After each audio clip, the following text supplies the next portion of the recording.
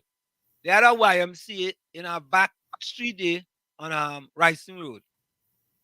So like 2 days a week we used to go down there and swim and thing. And I used to make sure that when I come home and my wet bathing suit, I don't remember if I used to hang. I think I used to hang it outside so my mother wouldn't see it. So one day now, something get over me and I hang it up in the bathroom in the house. And so my mother going in the bathroom and she see this bathing bathing trunk hanging up. She said, "Who own is this?" Well, I had to confess. I said, "Well, it's my own." She said, "What's it doing wet?" Well, boy, told me I had to tell the truth, eh? Of I said, course. "Well, school, letting us go and swim in the YMCA." She said, "What? Swim?" Told me, I got a cut tail for that, boy. Wow. Yeah, boy, because them say the sea no branch. I got a cut tail, but I didn't go back. I couldn't go back. So swimming lessons end right there, and that was it. You see, if your mother was right thinking, she would have embraced the fact that her son is learning to swim because Correct is maybe right. But long maybe ago, maybe maybe he'd be able to save her one day. well, well, in Trinidad, really never used to go to the beach that much. Maybe we went to Maracas. They have to have excursion, Mayaro. You go a little Hmm. thing every once in a while. But from then, I really never learned to swim. And my kids know how to swim because we took them swimming when they were young. You know, in this country is different. Quite different. There are swimming classes and all kind of thing. And let me go to the chat. Takesha was in first again tonight. She says good night, everyone. Ansem and Tommy, good night. Good Yeah. night, Beach Cage. The ladies in the village, good night. All the men in the village, good night. Yeah. He's a very specific word. Only love in the village. No room for hate or negativity. Just love. Yeah, love, love, love, love, love. That is it. No doubt. All love. Takesha said this one is for Diana the Storm. Yeah, she got a special one. Yeah. Yes. Not respect to the Office. storm. Yeah. Captain Singh. Good evening, boy. Bijram. Good day, Uncle Tommy on Wall Street. Lockdown. All listeners, you're in the right place. Yeah, man. In the right place. And you all don't forget it. Always share the life as all you come in, eh? Share the life. Share it, share it. Because we have some information we want to share with all of you. We just do your own thing too, right? Correct. Takesha, good afternoon, the lioness. Matilda Rhodes, welcome. Welcome to the village, Matilda. Welcome in the village, boy. Hey, look, Anderson, boy. Good Hey, night, my friend. Kieran Anderson, boy. They're back in good graces, Tommy, boy. Oh, God. that's what we want to hear. Only love in the village. That's what we need. Yeah, yeah, yeah, yeah, yeah, yeah. Anderson, We need welcome, boy. Welcome and back. all we need in our beautiful country, our island of love, is more love. You know, I want to think this is the first time Curtis John joining us. Curtis, where you joining us from? I know Curtis, though. I know Curtis is my friend on Facebook. Where you joining us from, Curtis? Welcome to the village, Curtis. Yeah. Eiley, what taxi inside? Yeah, welcome again. Blessings and love. Yeah. You know, Tommy, we want to try and make some calls tonight. Curtis joining us from Virginia. Curtis in Hi, Virginia. BA in the house. Yeah, Curtis, what part of Trinidad you're from? I remember what part. Yeah, Virginia. You close to Mean Gene Julian, boy. Mean Gene Julian from Maryland. Yeah, yeah. I Yeah, think all right. You from? You know, I was in Baltimore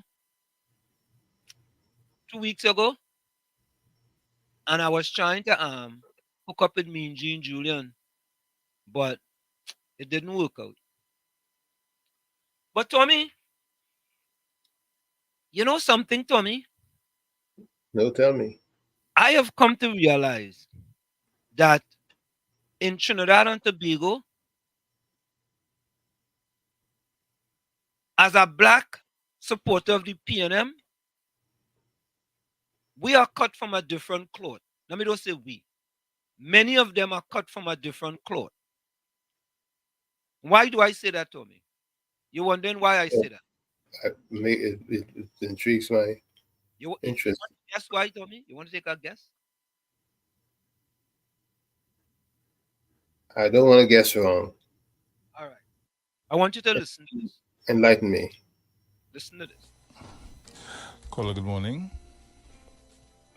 Good morning, Brucey. Good morning. Bruce, I want to pay my tax, please. My property tax, it could be 4,000. I'm paying it. I, of course, I'm paying tax. My mother, everybody. So what happened now? I want to pay my tax. If it's 4,000, I don't care. Because I live in the house here. Okay, darling? Yes, my dear. Love you again. Love, love. Okay. I guess she has the means, so everybody else could go to hell.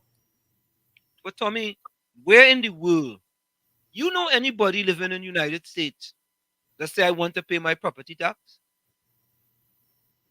You know, If you know anybody, you could know somebody now, you know. I know no, I know nobody who in the U.S. who has that mindset. I have to be honest with you.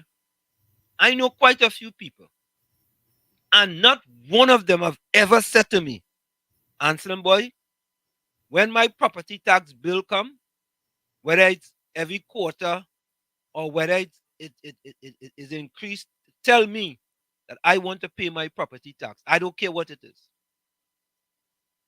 Where is that mindset coming from, Tommy? Is that because you want to just defend your party? No, where's that mindset coming from? Or Tommy, maybe the person is thinking that this property tax will help their community. They will get water, they'll get a garbage pickup, they will get road without potholes in it. And what is it? You think that's what it is? Well, we just had to hope it's the right thing. But for the most part, we know and we have to know that it's a party issue. What do you mean is a party issue? It's whatever my party does is right, and I want to support them and overwhelmingly. So what you're saying is that if my party impose hardship on me, that's okay? I should accept that? Yes, You that's actually answered that yes, that's Tommy. the mindset. Okay, that's the mindset. Hmm. But isn't that kind of sad though? It's unfortunate, but it's the way that works. I I I don't understand that. Could you say from Belmont?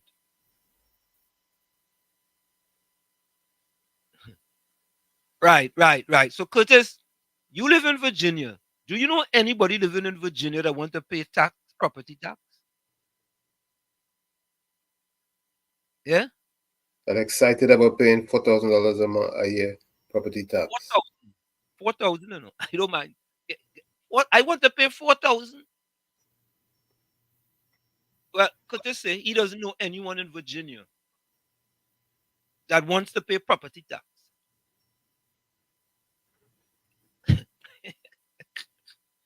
Oh God, you know, we are a different breed of people, boy. Really and truly. I mean, you That forum probably is the only forum where you find people making those kind of statements, and that forum that you played that that excerpt from a little while ago. but to me, there's a lot of other people who think that same way too. You know, Of course, I just don't see it, man. I don't see it. I I maybe I maybe that person is filthy rich. no, they're not. No, they're not.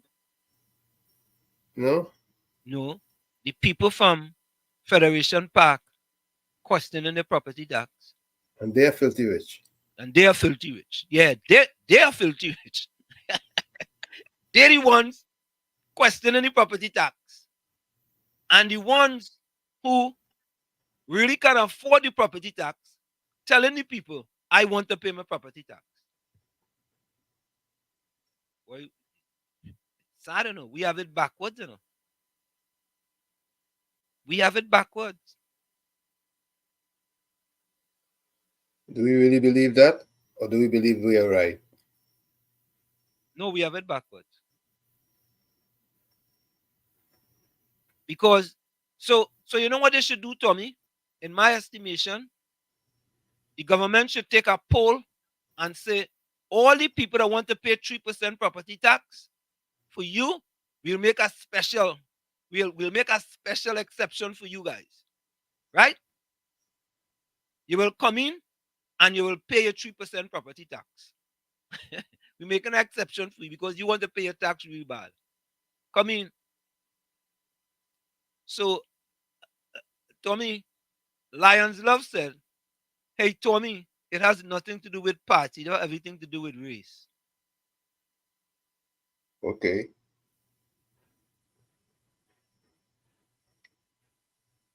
Yeah. Okay. So sycophants from the other race who are supporters of that party wouldn't do what anyway. All right. Tommy, what Lions Love means by that? Explain that to me. I don't know. I'm trying to figure it out myself. That's why I'm mumbling what I'm saying here. So Lions Love, can you clarify first?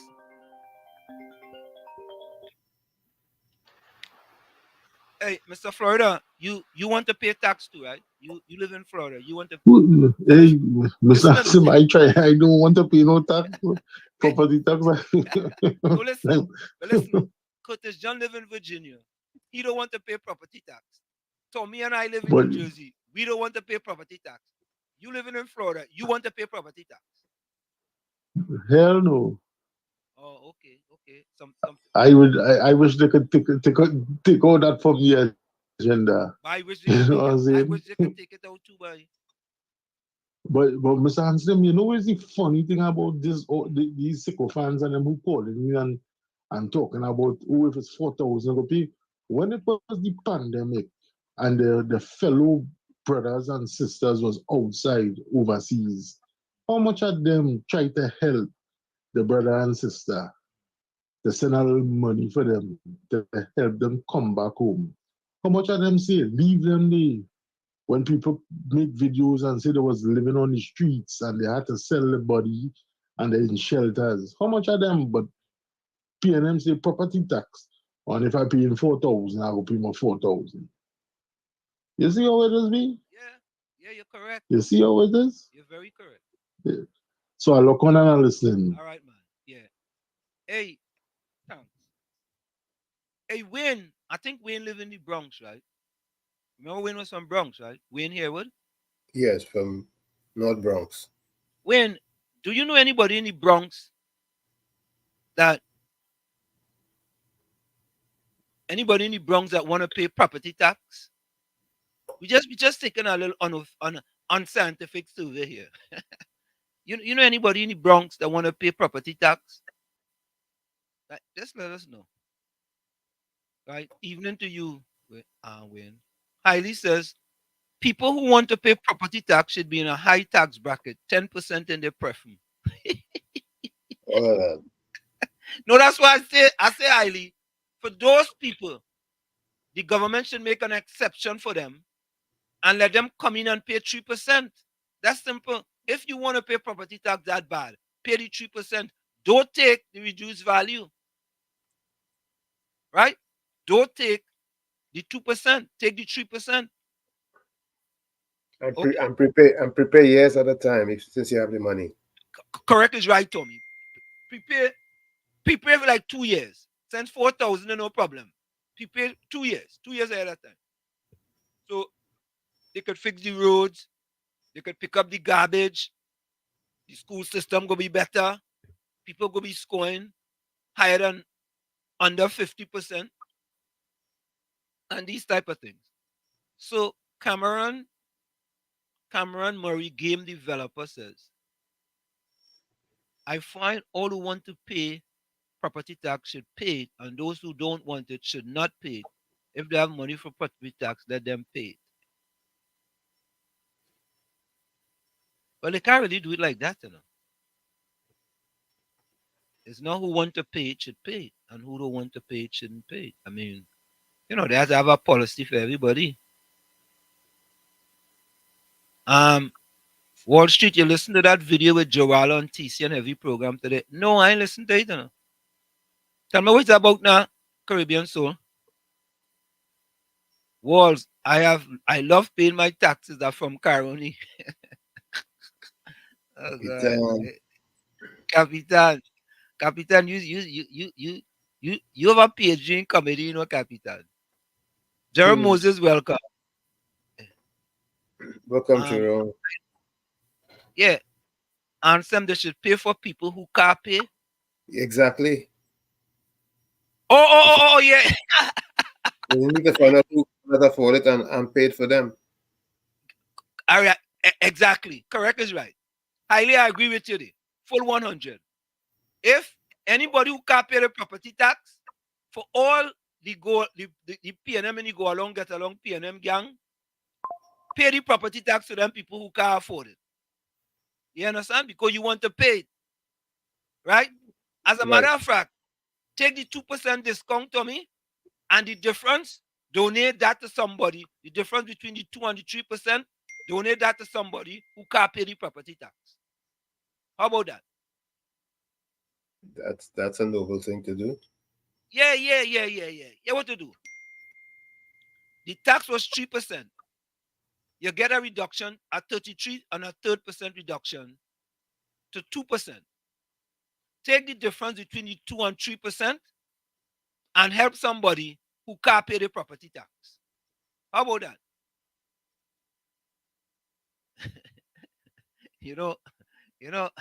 Hey, Caribbean to have a good point there, Tommy. Is the point? If they pay 2 years down payment, they will be owing because the next year it might be 6%. Right. Right? Because the next year it could go up. That is a good point there. That is a very good point. Yeah. But I want to think Caribbean Soul. That thing on with TC and Heavy, that has something to do with the PNM people saying when the PNM came into power, there was only 3 days left, 3 days of money left in the bank. Tommy, right. What kind of mindset it is of you coming to the radio station and talking that garbology, boy? Because they're sure they're going to get people to believe it. Okay. Anderson, welcome. Good night to you, Mr. Wall Street, and thank you, Tommy, Good night, and Anderson. to Mr. Diane Evershes, and to all the listeners, which have sense by Wall Street boy. No, I play anything on our system there. Yeah. So I play it on a big box there. And to hear this tons boy. Fellas listening to the program, they're discussing when we should go. They're discussing this they call it fella, barbecue, who find all who feeling bad in Trinidad and Tobago instead of snatching old people thing and victimizing people like the PNM. They could come together and do something like what barbecue did. But nevertheless, you hear this dance? You hear this pact? Them fellas calling she a wachang. Them fellas calling she they want to know what kind of geometry behavior is that as our leaders say. Eh? Eh? I want to find out from that lady, and you take it right out my mouth in the Wall Street. I want to find out from that lady what she ever did in her community to help the children. She ever buy a book list for one of the needy or the poor children in our community, or at least get the help to have people, send the school a child or two. I feel proud when I see some of them children going college. I set up a chair. For Dr. Munilala and myself went for Jolly John. I can't send none for Heinz or nobody from the PNM. But you have one person who used to always help me from the PNM at Wall Street. Who's that?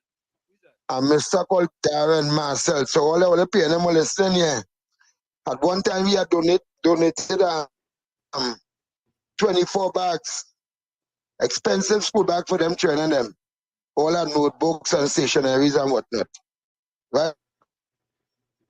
That's why we did.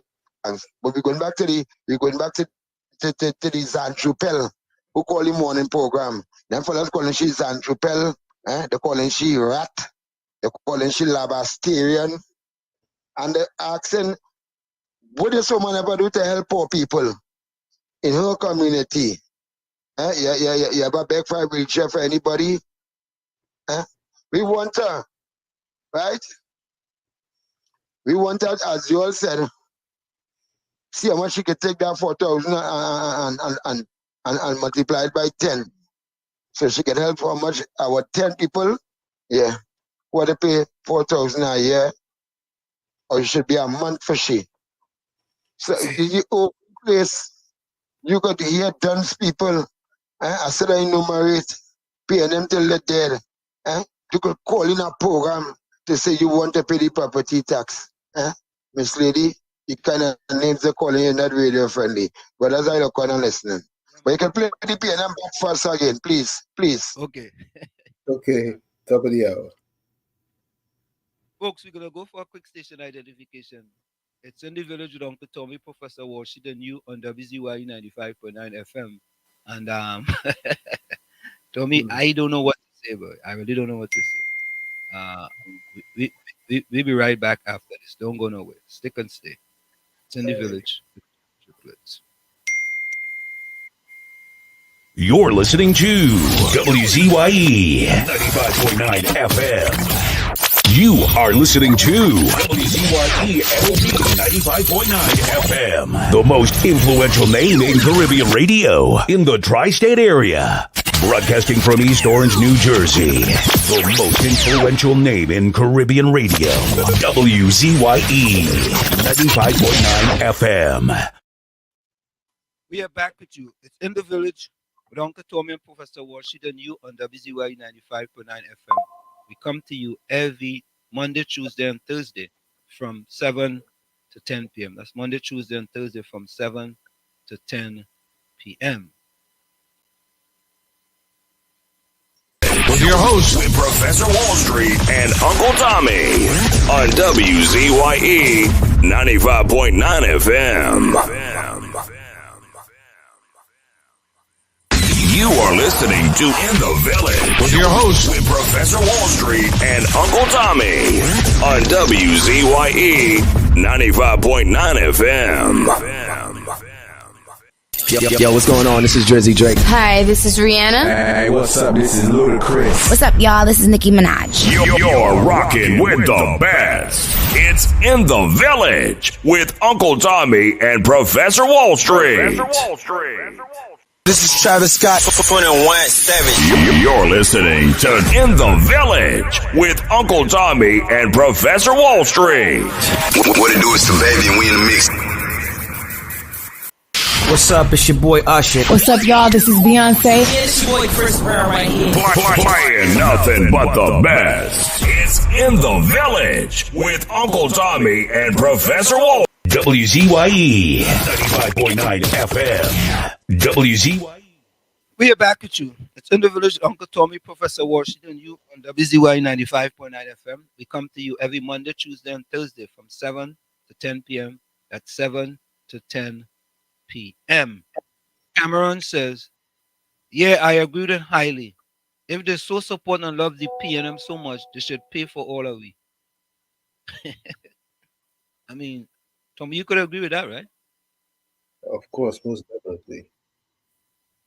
Yeah. I Trinidad, send my my- huh? I sent them my bill too. Oh boy, I don't get it, man. Somehow I do not understand it.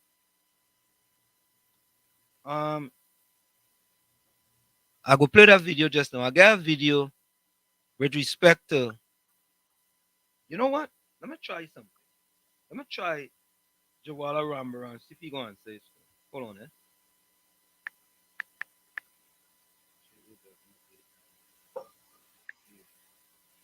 Amberata is the Minister of Was the Agriculture.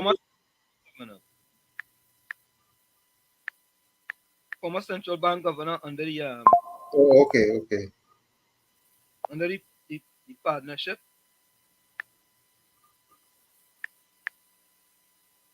Okay, look at it. Let me see if you go on to this.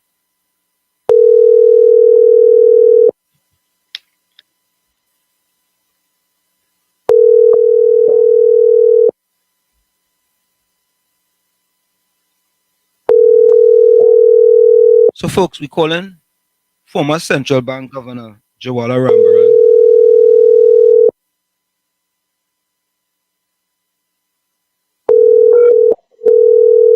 I wonder if he's not on WhatsApp. Is it ring? Is it ringing? Yeah. If it's ringing, he's on WhatsApp. He's not, but if it's ringing, he is. Yeah, it's ringing. No, it's calling. It's in ringing. Oh, he's just calling. So he Yeah. may not be. Yeah, you know what? There's a difference between calling and ringing. Let me try him regular. Let me try him regular. Let me try it. There we go.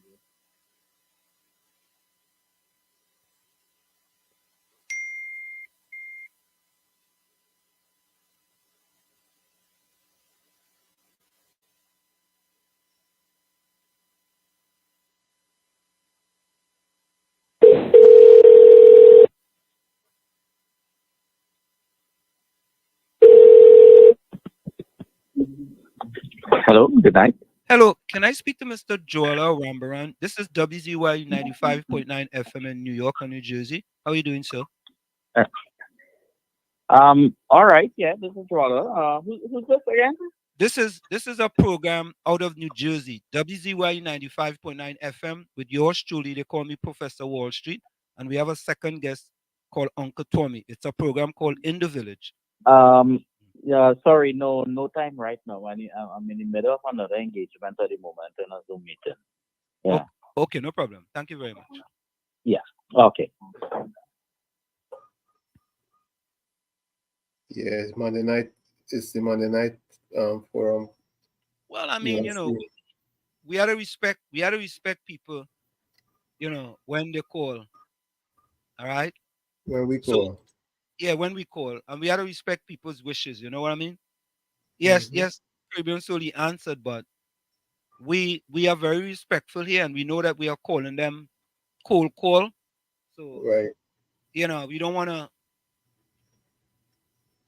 impede on a person's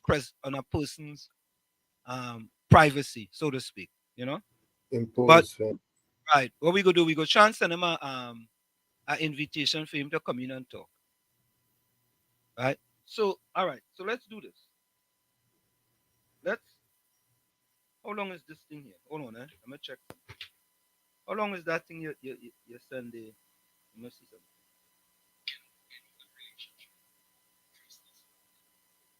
Okay, so all right, let's play this video. This is former central bank governor Jawala Rambran. Listen to this. Like in any good relationship, trust is important. And therefore, if you keep lying, that trust is broken. And that relationship now is one that is obviously at risk.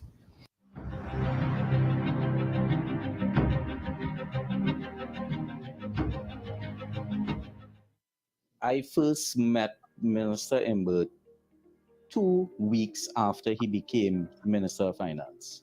And that was after repeated requests to meet with him. And at that meeting, Imbert was only interested in one thing. How could he get his hands on CLICO's assets? And when I told him that the central bank had already formulated the CLICO resolution plan that had basically identified the assets that would be sold, when they would be sold, an estimated price, and we had already informed the public in the interest of transparency and good governance what this plan was all about, he just then became vexed and abruptly ended the meeting and walked out of the room. At no point in time then did we ever discuss the central bank overdraft. Did we discuss any issue facing the economy, such as foreign exchange? There were no discussion on economic matters. The governor of the central bank came to the new Minister of Finance smiling to advise him that we only have cash to run the country for 3 days. Let me come back to this lie that the country only had 3 days worth of money to run. First, we were already in September, which means at the end of that quarter, the oil monies would be coming in. We had about $5.5 billion in the Heritage and Stabilization Fund and over $10 billion in official reserves. So there was no way that you could say that the country had no money and that the treasury was empty. That is one of the big lies that has been propagated together with a series of lies, such as that there's been an economic turnaround. We all know that there's no economic turnaround. This country has gone through 5 consecutive years of successive economic contraction. The numbers would show that between 2016 to 2019, we've contracted by almost 10%. The expectation is that there's going to be a further contraction, about 4.5% this year. The second issue that they've seemed to keep very quiet in a sense is the uncontrolled borrowing. This administration under Imbert has raised the borrowing limits, and using those increase in capacity, Imbert, as Minister of Finance, has actually borrowed close to about $45 billion in 5 years. And he's also authorized the borrowing of another $25 billion or so of state enterprises and public utilities. So when you add that up, it's a whopping $70 billion that has been borrowed by this administration in 5 years. And if we count now the fact that they've raided the Heritage and Stabilization Fund 3 times, so far the total brings us about $1.2 billion taken from the Heritage and Stabilization Fund. And what is key about that is they've taken this money from the HSF, but there's been no accountability as to what it has been spent on. The general reply when Minister Imbert has been asked, well, what have you spent this HSF money on? He says, it's for the general service of Trinidad and Tobago. Right? So we have no idea where this money has actually gone. If we continue along this path of economic mismanagement, we will end in one place, and that's at the doors of the IMF. And the IMF will impose an adjustment program and tell us what to do.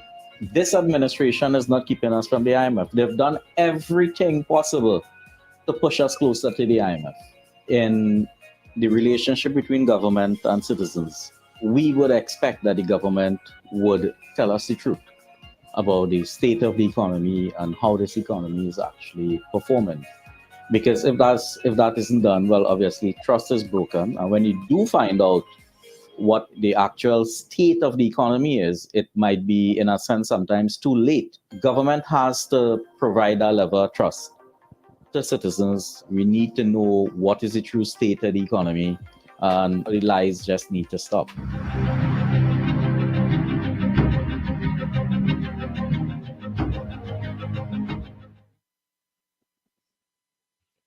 Yep. Well, Tommy. Yep, there it is. I am going to do a fact check video. I still think I have a screenshot of one of them in the Go Along Get Along PNM gang talking about it only have 3 days left in the treasury, you know. Yeah? I have to do Tommy, look your partner Madness, just join us. Okay. Yeah.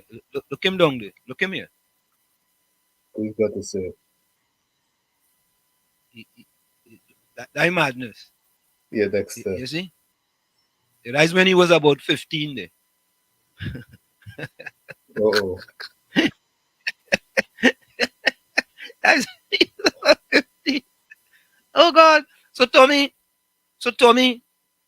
Joella Rambaran debunked that misleading information that we hear them spewing all the time on the radio, that when they got into power, PNM came into power, there was only 3 days.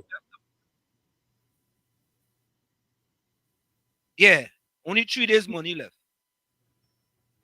Well, now, folks, now I will put out a fact check one on that one. I'll put out a fact check one on that one so we could spread it far and wide. You know, because what's the purpose in trying to mislead the people with respect to 3 days money in the treasury? I don't get that. What is there now, Tommy, what is there to gain by spewing that in misinformation? Oh, you mean? There's a lot to gain. They can say, well, because of Prime Minister Rowley, he has brought back the economy from the brink of collapse. Because we only have 3 days money left in the treasury. So, based on the policies of Prime Minister Rowley, he has brought back Trinidad and Tobago from the brink of collapse, because according to them, there was only 3 days left.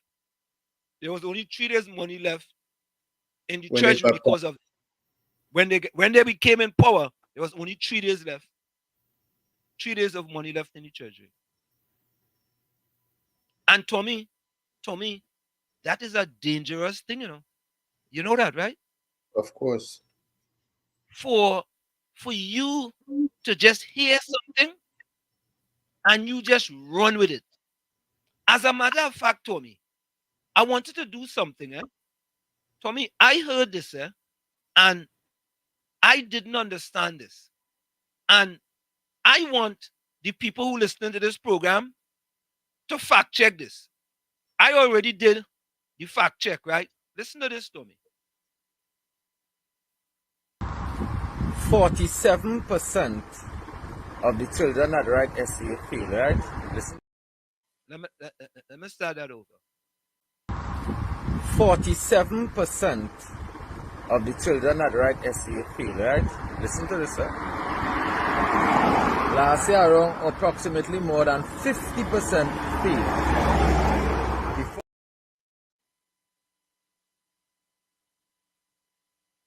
Tommy, I don't know who that person is, right?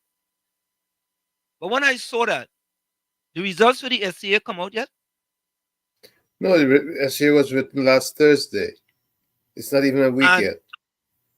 The results not supposed to come out. I think I had something here from the Ministry of Education. I have it on my phone. Let me look for it. Right? The exam is sent outside of Trinidad to correct. That's what I would want to think. Okay. So let me see if I have it here. I think I have. I went to the Ministry of Education website and I got a document. Let me see. I want to read that document. With respect to the okay, here I think here it is. Okay, here it is. Here it is. All right. So I went to the Ministry of Education website. This thing got turned around.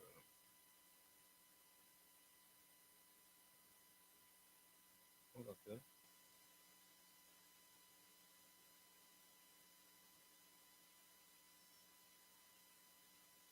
Okay, here it is. This is from the Ministry of Education website, right? The Ministry of Education expects that the SEA 2024 results will be available for viewing, downloading by students and principals from the SEA portal during the first week of July 2024. Further information on the exact date will be released closer to that time.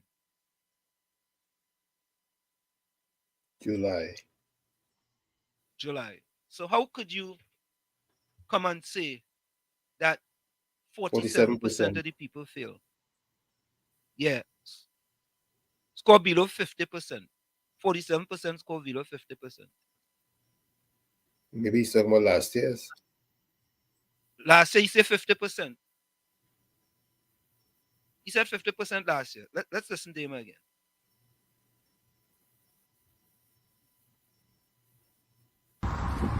%47 of the children that write SEA fail, right? Listen to this, sir.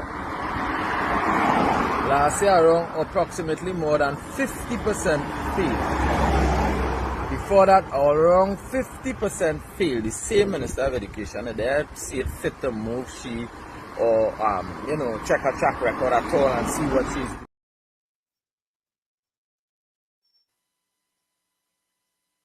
Okay.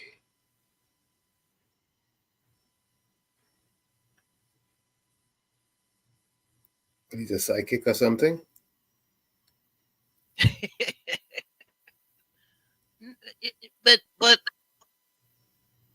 But when I listen to that, I say, but wait now, boy, the SCA exam results come out already. So I did the simplest thing.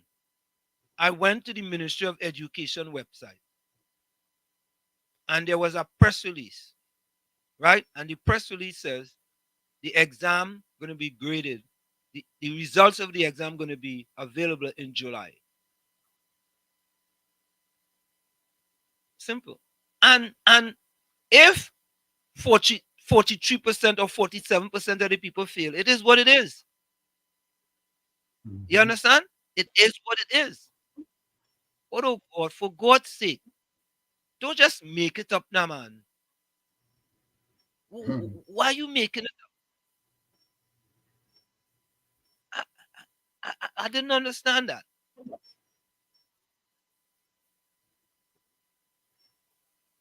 You know, I want to tell me why. I don't know what to say. Gary, welcome. Gary Herman say, but 8 years later, they can't build a blood house. Okay. Okay. Cameron says, I can't believe people in this country believe that BS that we only had 3 days money left to run this country. And it's 9 years later, people still believe Kamala left out all that money. Listen, Cameron, it have people coming to the radio station today, yesterday, and still regurgitating that garbology. Yeah, They're still regurgitating that Caribbean social Wall Street houses at Embedden Wally and nothing else, rather than Clico assets. Well, they've been on fire sale on Clico assets. Yeah? And forget about CL Financial. That's another story. That's a whole new story, Tommy. A whole new story. But and they related to each other, Clico and CL Financial. Yeah, but CL Financial is a cash cow still. CL Financial have assets all over the world, you know. I know. Nina Simone, they sent, who's Judy? She says no. No to what, Judy?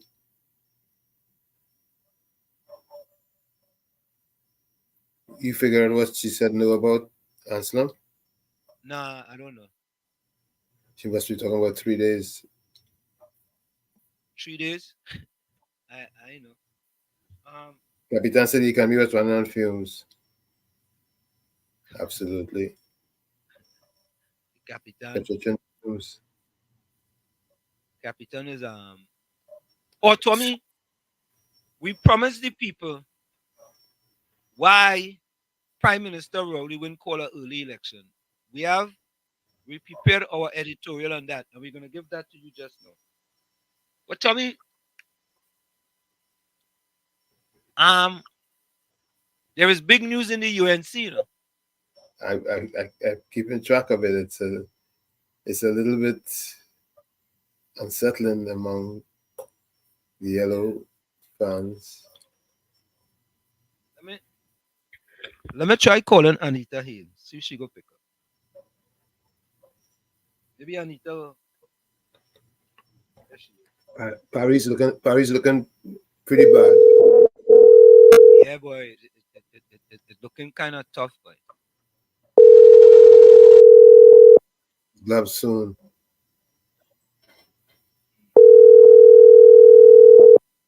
Yeah.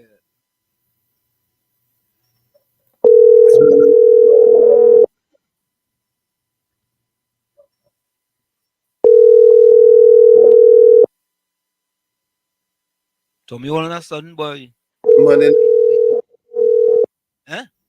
Monday Night Forum. No. I don't think that one tonight. No Monday night tonight? Nah, I think that one tonight.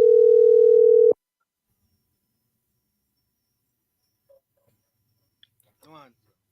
Let me see if I have Ramona Ramdale number.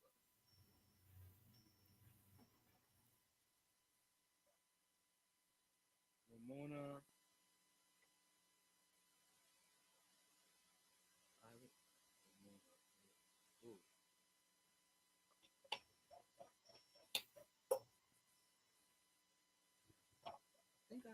I think we had called her one time before. You know.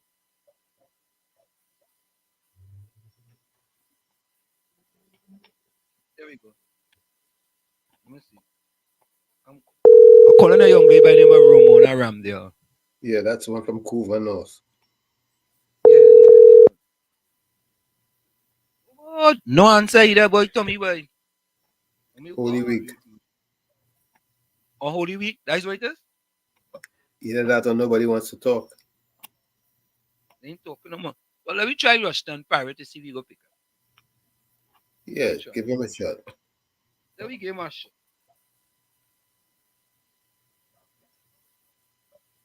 Rushton Pirate. So we trying Rushton Pirate. All right. Hear that one? Yep. Is the tone, boy? Oh, God. Tommy, boy. Thing getting real hot, boy. Yeah, it's just getting kind of. It's getting hectic. Okay. Cameron said, one thing I learned in this country, people so focused on race. If the black man PNM leader tell them Jesus is the devil, they go believe it. Okay. Yeah, no Monday night today. I thought they had what, Holy Week? I ain't Shona, but no Monday night today. Parade getting licks. Okay. So, oh, you know what? Let me try Rodney Charles. You think you're feeling lucky that way? I had to keep trying, but you know I don't give up. Let me take this call first. Yeah, Mr. Florida, welcome. Hey, good evening again, Mr. Hanson and Mr. Tommy. Well, you tried to call and nobody answers, so I go give you my 2 cents what I think about this whole situation with this in-house fighting. So everybody in the country know the right thinking citizens who educated and know about the economy and know about foreign direct investment, knowing that you want a better life, not for yourself, but for your children. Now, UNC should understand that the PNM is destroying the economy and the status of Trinidad and Tobago. So now, as a party, you should come to an understanding. Now, you have rules and you talk about, UNC talking about democracy and they want to follow the rules and the guidelines, but everything have bylaws. Now, if I was in the UNC party and I know that election is due soon with internally. But do you think it's the right time right now? Do you think that to form a division, do you think that right now is the time to change the leader? Now everybody's saying she lose 2 elections back to back. All right. We understand this, but do you think the timing is right now, the state that the country is going, to change the leadership of the party? So if you change the leadership of the party right now, let me say the vote out, and you do a reset, would you think it would affect the results of the 2025 general election? It will, because the voters now know the track record of Kamala. They know that when she was in power, she reduced poverty, she helped children, she gave laptops, education was the key factor. Built a lot of schools, raised pension, and help the children and the elderly. So we know the track record, but if we choose a new leader now, we don't know the track record of the leader. Now, whoever is want to become the new leader in their constituency, they will help because that is where they're from. And that is the people who vote for them. But they was never involved in a countrywide help. They was never in that position. So my point of view, there's a time and a place. Now, the election is soon. This internal fighting is causing a division. And then for the voters and them who's undecisive, they will be thinking why it is that when Mr. Pandey was there, they did the same thing to change the leader, and now with Kamala, they're doing the same thing, undermining. Now they will lose confidence and faith in talking about the voters, the outside voters, and I'm talking about the UNC stronghold, I'm talking about the undecisive. So I think as educated people in the party, instead of you fighting publicly, do it behind closed doors and do the best for what is for the country and leave everything as is. And soon afterwards, after the 5 years when the election call again in 2030, you could call for elections for internal. But right now, the code is to get rid of this RPNM government because sooner or later, if we give them 5 years again, a loaf of bread will be $40. The inflation will be very high, education will be low, crime will go up continuously because they're not doing anything, and the future of the children is in dire straits. So I look on and listen, that is my point of view, and All right, man. I hear your comments now. Yeah, thanks a lot. You know, Wall Street, Yeah. I think to get a good perspective on things, we need to talk to Shane Mohammed. Shane might be in class. I wonder. Let me see. Let me see if he's in class. Hold on. Yeah, because at the end of the day, is whether or not the current leader is electable or not. Let me see. Let me call him off here. Tommy, give me a minute. Let me call him off here. Call him off here, right? Let me get a minute.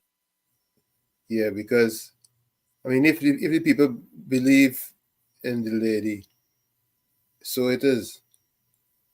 But they need to show up a position within before they face the public.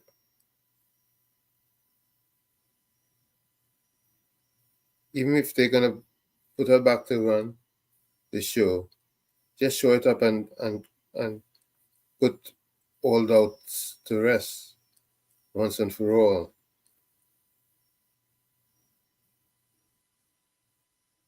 I think that's the thing to do. Yeah, I sent him a message.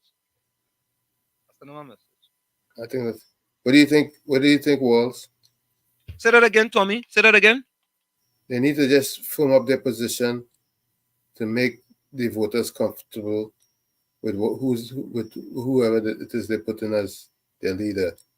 Yes, there is a leader, currently there is a leader, but they need to just show up a position if that is what's needed. Well, Tommy, that's why it is my understanding, right? This is what I understand, right? That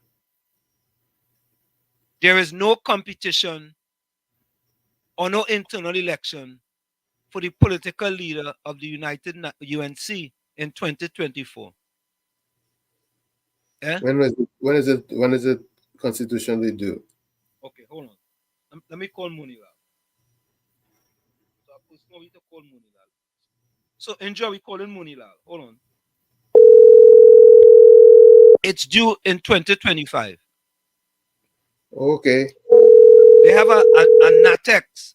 A NATEX is due in this year, which is not the political leader. So enjoy, we calling Rudal Munilal.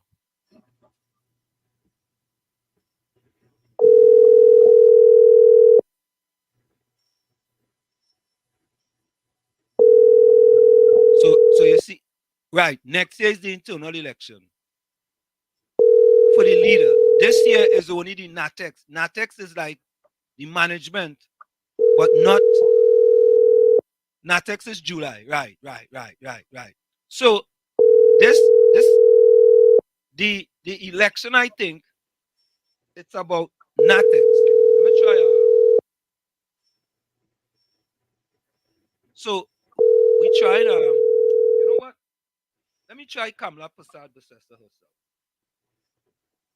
Let me try Mrs. Kamla Prasad Besessa. Thank you very much, Indra. And don't call AI, eh? All right, we know AI, eh? Let me see. All right, here we go.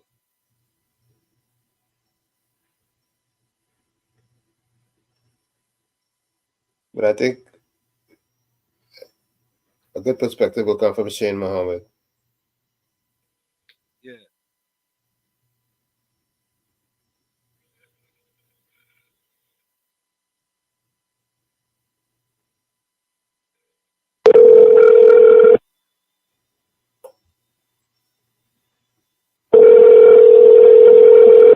So, folks, we trying all wrong. Eh? We trying. We trying to see if we get Mrs. Kamla Prasad Besessa. We using no.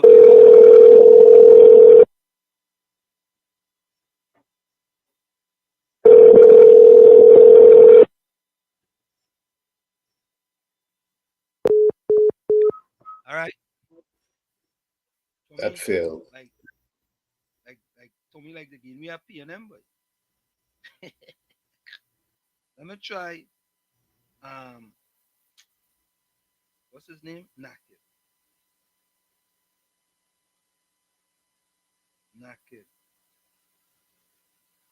Here we go.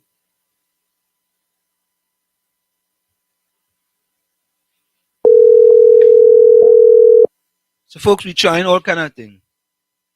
But Anselm, normally NATEX and leadership be held in one.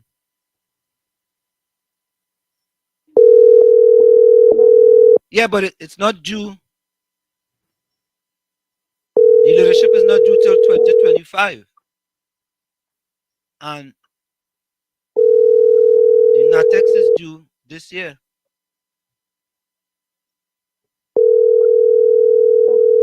We trying David Natkin.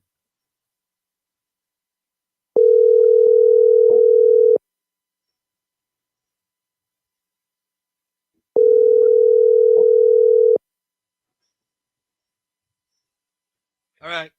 Let me try and sing. I think we have to. Go ahead. I think we have to give it up. Nah, Tommy, you mustn't give up so easy. When he's talking today, you got Rambarat and he.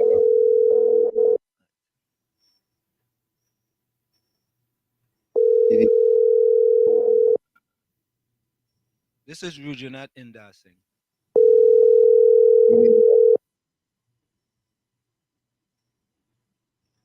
Like they must really have the Monday night forum for real, way. Yep, they probably do have it.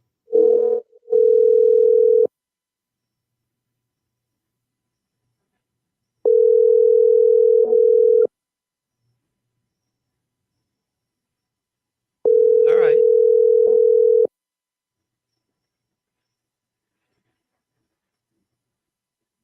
All right, Tommy. We have an emergency meeting. Yeah, the way things going. I sent Shane a message. But here is the feedback with regards to the 12 MPs who are supporting Mrs. Kamala Prasad-Bissessar. Take a listen to this. 12 UNC MPs support Kamala after Perry's power play. 12 United National Congress MPs have so far thrown their support behind political leader Kamala Prasad-Bissessar. This follows a press conference by Mayaro MP Rushton Perry at the Cova Point Leasis Chamber of Commerce Conference Hall on Friday, where he demanded that Kamala Prasad-Bissessar call the NATEX election when it's due in June. So far, Naparima MP Rodney Charles and Camuto/Manzanilla MP Rai Ragbar agree with Perry and have given him their support. Guardian Media reached out to the 15 other MPs, 12 of whom have endorsed the stance of Prasad-Bissessar. Chaguana's West MP Dinesh Rambali declined to comment, while attempts to reach two others, Tabakit MP Anita Haynes and Chaguana's East MP Vandana Mohit, were unsuccessful. Deputy Political Leader and Orapush East MP, Dr. Rudal Munilal assured that internal elections will be held according to the party's constitution. There has been no discussion or decision to postpone any elections. Regrettably, MP Perry had a public discourse on this matter, which is premature and can only seek to destabilize and undermine the party and, in so doing, fully assist the PNM. He said, "We have been able to place the Rowley government on the back foot, and we are in pole position to return to national office. This is not a time to play the fool. Our country's future is at stake." Princestown MP Barry Paterath said Perry's attacks against the political leader were unwarranted and baseless. Rushton Perry is a political neophyte and a coward who is only interested in internal elections to further his misguided and warped political ambition, he said. As a member of the current executive, he said they are engaged in preparations for a general election. He said Perry was in for a hell of a ride if he thinks that the UNC will be allowed to fall into the hands of the PNM. Kuva South MP Rudranathan Darsing gave this advice to his colleague, "Don't rush the brush, and at the end of the day, all decisions in politics are guided by party discipline and collective responsibility, and I am sure that the UNC will continue to go forward as a disciplined party in dealing with the PNM government." Reminding his colleagues that at this time they must remain focused on key issues affecting people and the uncaring PNM government, Kuva North MP Ravi Radaram said. Attempting to divert our focus and attention away from the key issues affecting our citizens without any rationale is completely absurd, selfish, and reckless. These actions should be viewed as self-motivated, mischievous, and malicious and should be ignored by all. Karuni East MP Rishid Secharan said the political leader has exhibited an incomparable track record of championing the democratic ideals that are fundamental to their cause, and therefore, the issue of internal elections holds no relevance at this time. Timing extremely curious. Orapush West MP Davendranath Tanku, meanwhile, said the timing of Perry's action was extremely curious and misinformed. Noting that the UNC internal elections is not due for several months, he said, "I have no issue with anyone having ambitions to lead." However, to call a press conference to attack the NATEX and leadership of the UNC at a time when it is already publicly known that the PNM is in general election mode, as is the UNC and every other political party, suggests another motive. He urged his colleagues to put their ambitions aside and continue the work towards removing the PNM government from office. St. Augustine, Northern Mariana Islands Khadija Amin said, "I think Mr. Perry is so misguided to try to destabilize the party when we are in the midst of preparation for a general election." Noting that nominations close off on April 11th, she said, "I think for Mr. Perry to ask the membership of the UNC to drop all of our preparations for general election and focus on an internal elections not even due because he says so. To me it is playing in the hands of the PNM. My question to him is whether he is UNC or PNM." Barataria San Juan MP Saddam Hossein said all arms of the party's machinery are preparing to confront the imminent general election to remove the worst government in our nation's history, but certain officials are trying to distract from that goal. Having served from a street captain to a youth officer and then MP, he reminded others that they cannot hope to ascend to the levels of leadership as one must first creep before one can walk. Caroni Central MP Arnold Ram had some questions for Perry. "What has my colleague done for the UNC in the last 9 years? Which marginal has he worked in? What, if any, resources he provided or brought to the party?" He implored Perry to read the party's constitution or have his attorneys interpret it for him. Deputy political leader and Pointe-à-Pierre MP David Lee said the executive has been functioning with intensity given the inroads the party made in the last local government elections, and they must remain laser-focused on the only political enemy, which is the PNM. Well, Tommy, there have been several people coming out in support of Ms. Kamala Prasad-Busesa. He had a statement from Chairman Ryan Rampersad of the Kuva Tabaki Talparo Regional Corporation. They released a statement. You had 4 aldermen of the Kuva Tabaki Talparo Regional Corporation. They also issued a release. There have been several organizations. They also have the Office of His Worship, the Mayor of Shoguanas. They also issued a release too. So it appears that many people are rallying around Kamala Prasad-Busesa. There was also a release from Sandy Grande, Mayaro too. The Sandy Grande Regional Corporation stands with the UNC constitutions and reprimands the MP for Kumuto Manzanilla.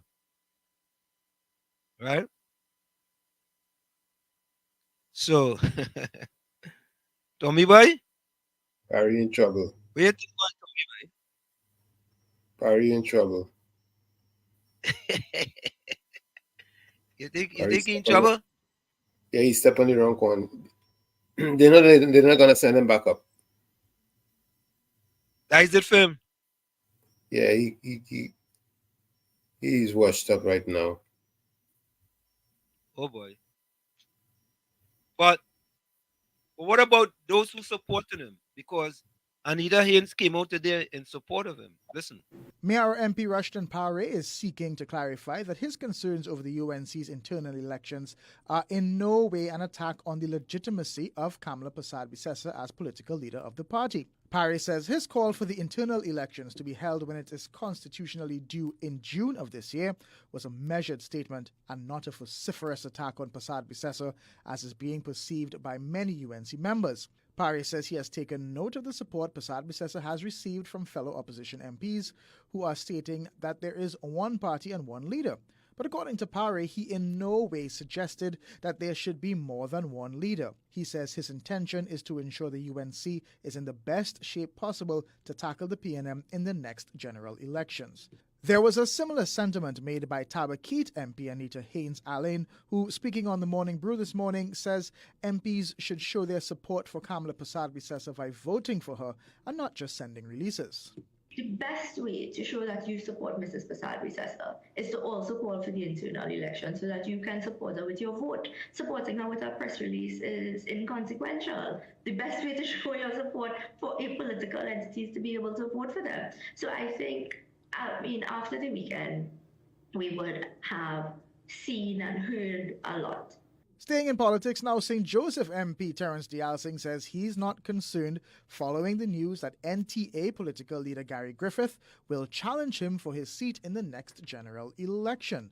Dialsing replied in song, telling reporters he will not be fooled and the people should not be fooled either. All we do, first you love me, then you hate me, that's a game for fools. They are playing the fool, and they are taking the people of St. Joseph for fools. And we are not going to be fooled by the shenanigans of Gary Griffith and Kamala Prasad Bisesa. The lyrics of the song are there and are very apt for this. Griffith says he was running for the seat because he was born and raised in St. Joseph and lived almost half his life in the constituency. You know, Tommy, Gary didn't waste no time answering, right? You know that, right? True. Listen. All we do, first you love me, then you hate me, that's a game for fools. Well, I wish to give some advice to my good friend Terence Dialsing. I would ask him not to give up his day job being that of a pharmacist. It's certainly not that of a member of parliament or a minister, because I heard he has been missing in action for the last few years on that. But he should not give up his day job as a pharmacist to take up singing at all, because he would be broken. His singing is absolutely atrocious. The good thing about it is that the country needed water, we needed rain, so I think by his atrocious singing it will help. I find it is really hilarious that will be his comeback, based on knowing that the person who is going to be the next member of parliament in St. Joseph, speaking about not fooling the people. The people have been fooled in St. Joseph for the last 10 years for lack of representation. What I give the assurance to Mr. Dialsing is that I intend to be of a standard above that of the gutter politics. I intend to deal with policies, I intend to deal with solutions, and not get into the gutter politics similar to that of his political leader, where all that they do is try to destroy, discredit, attack. I intend to find a way to show to the constituents of St. Joseph that I will intend to make sure that St. Joseph will have all that is required in every arm of the public service. What, boy? Gary chose the bid, but Tommy. Yeah, playing serious. What do you think, Tommy? Well, what I think is that the RPNM takes the voters for granted. Brooklyn, welcome. Hold on, Tommy. Hey, good night, Good night. Good night, Walsh. Good night, Tommy. Good night, How are sir. you doing? We doing very well, very good, and yourself? Nice. That's good to know. You know, once you have health and strength, and the show continue every week, that's a good thing. That's excellent. Yeah, yes. But Walsh, you just play something where I hearing like Gary going up for St. Joseph? Am I hearing correctly? Correct. Yes, you heard. So what happened? What happened? He back out of the fight. I thought this Diego Martin he wanted. Nah, you going St. Joseph. But wasn't Diego Martin? He said he was going to win Rowley's seat. That was in the local government election. Well, he should have stayed there. No, he going. Gary should have stayed there because I figure if he's a real soldier and a real warrior who ain't giving up, he was supposed to stay fighting Kid Christopher Rowley because that's the man who tear him down. You understand what I'm saying? He going after old boy Terence Dialsing now. Terence Dialsing just did to pick up a paycheck, you know. Once the paying he lies about it, you know. Brooklyn, you understand? Because there is politics, you know. This is politics, you know. It's politics, you know. You had to sit down and devise a scheme. You say, well, listen, he have a better chance against Nah, he got Terrence Gary Yeltsin. winning nothing. Right now, Gary, for me, Gary should just wait to see who become the next leader to see if he can get some job and try to clean up the country, the crime, because that's the best thing. For me, from what I see with Gary, I think Gary is better off as a crime fighter than any type of politician whatsoever. Because Gary, a politician, don't jump at everything that is put out against him. Sometimes you just have to stay quiet and you just let people say what they have to say. While you planning according to you, just say what she. But everything you say about Gary, if you say Gary to boss, Gary come out. And that is not a good person to lead any country. I would not support Gary on anything when it comes to leadership for the country. Because if anybody says something, if Guyana says something, if Grenada says something, if Barbados says something, Gary jumping up and going like a lunatic, that is not a leader that you would want to run your country or run any constituency or anything. Gary need to just pack up his thing, go on a vacation, wait till the election call, and when it calls, see if he get a job to help clean up the country. That way Gary need to be. That's how I see it. And in the UNC right now, with all the nonsense that's going on, that is not a good, that turning away a lot of people who don't want to vote for PNM and figure, well, you know what? We know everybody lie, think we get fooled in 2015. Louis tried to just put the UNC back there because we can't go another 5 years. We can't go another year under this Rowley PNM. But people now watching what's going on within the UNC party with these big people in the party who supposed to be people that we should be looking up to carry on like little children Wall Street. And that alone, how you can hold your party together, how you can work together in your party, you expect to come out and run a whole country and have these people as the people in charge of running your country. It's too much as little children. Like this whole thing sounding like a kind of junior secondary kind of thing. That's how them politicians get on in Trinidad right now. No kind of professional, no standard. You understand? Everybody just bickering and fighting for power. And to beat the PNM Wall Street, you know that as a PNM, all your life, as you say, that type of politics that's going on right now cannot be the PNM, but if they put a crapper in a tie and move Rowley, that UNC politics not going to win the PNM because they're not showing no type of togetherness. They're showing war within themselves. And that is a problem for people who watching to make up their mind on who they're going to dip their finger for the next election. That is a problem. So until the UNC could hurry up and clean the act up and come to the public and say, listen, we could hold hands together. We are now coming to say we are ready to support and take Trinidad and Tobago forward. If that ain't happening soon, bye-bye UNC and welcome PNM Rowley again to pressure Trinidad more. That's what I see. Wash it on Tommy, you have a good day. Man, bless. Okay, Brooklyn, thanks for your input. Yeah, man. Tommy boy, I don't know if we could take I don't know if we could take another 5 years, you know, boy. Yeah? Boy. I I don't know, but I'm telling you the truth. Huh? I don't know. I don't know, but Tommy, you know, sometimes things like this does make people stronger. Yep. In my estimation, right? This could make the UNC stronger rather than weaker. Because what's happening now is that people are rallying around the political leader, Kamala Prasad Bissessa. Right? Because you have to pick a side. You have to pick a side. You can't be on the fence. Right? True, you had to make your mind up as to who you want to lead your party. And Tommy, know that if you pick a side, there are consequences for your actions. Yep. Well, there Right? there may or may not be, eh? You think there's no consequences for your action if you pick a side and you pick the wrong side? Eh? I personally think in the last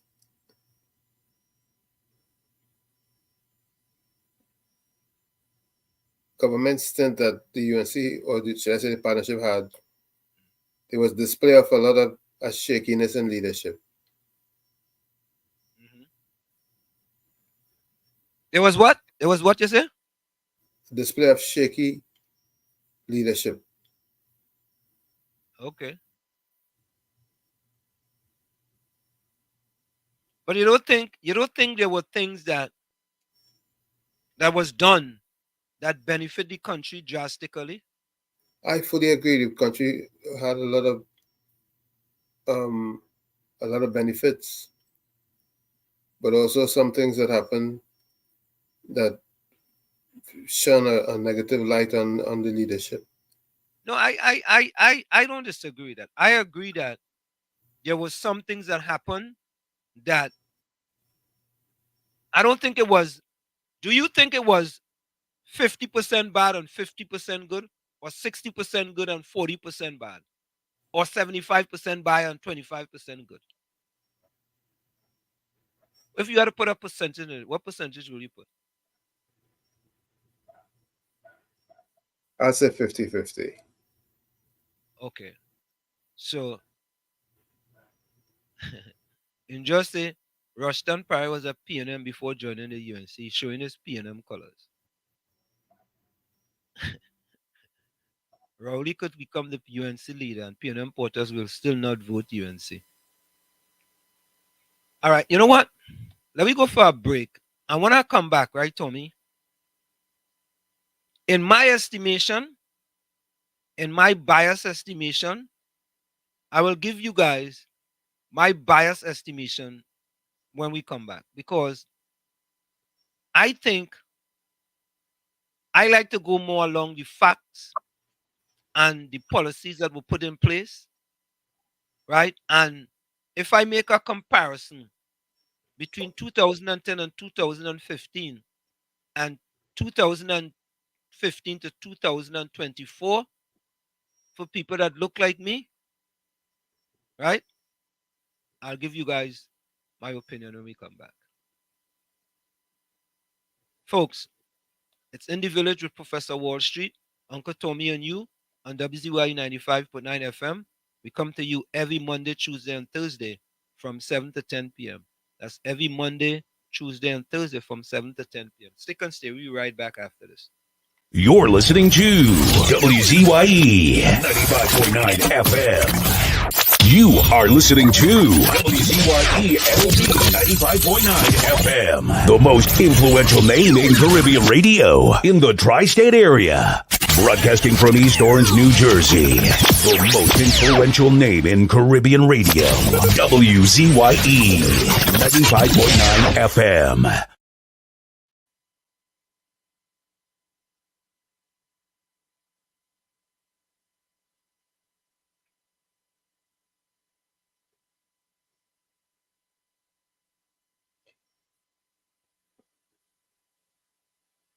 All right, we are back with you.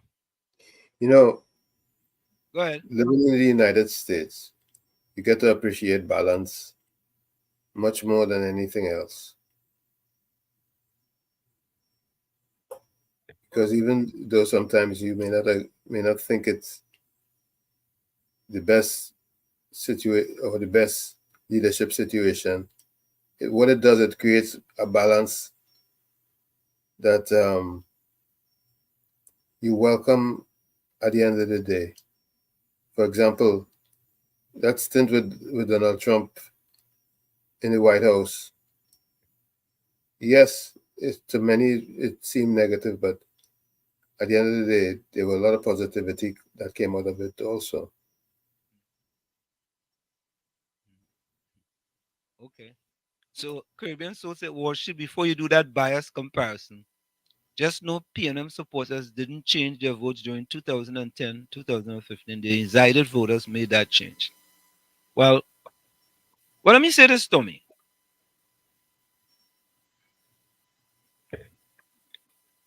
When I look at, based on my research, if Kamala Persad-Bissessar was the prime minister today, black people that look like me will be in a better position in Trinidad and Tobago. Let me repeat that. If Kamala Persad-Bissessar was prime minister today, black people in Trinidad and Tobago will be in a better, the majority of black people will be in a better position today under Kamala Persad-Bissessar. And why do I say that? Let me make the comparison. Between 2015 to now, we have the largest amount of black people living below the poverty line. That's 26%. Between 2015 to now, we have the largest amount of black people unemployed in the history in Trinidad and Tobago, 18%. When Kamala Persad-Bissessar left office in 2015, we had 17% of black people living below the poverty line. Now we have 26%. Yeah? Which is almost 50% more of black people living below the poverty line. Yeah?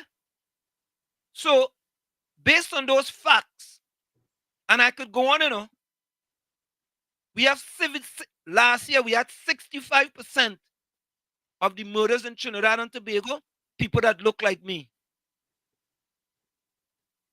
The SCA, which was done last week Thursday, Tommy, last week Thursday,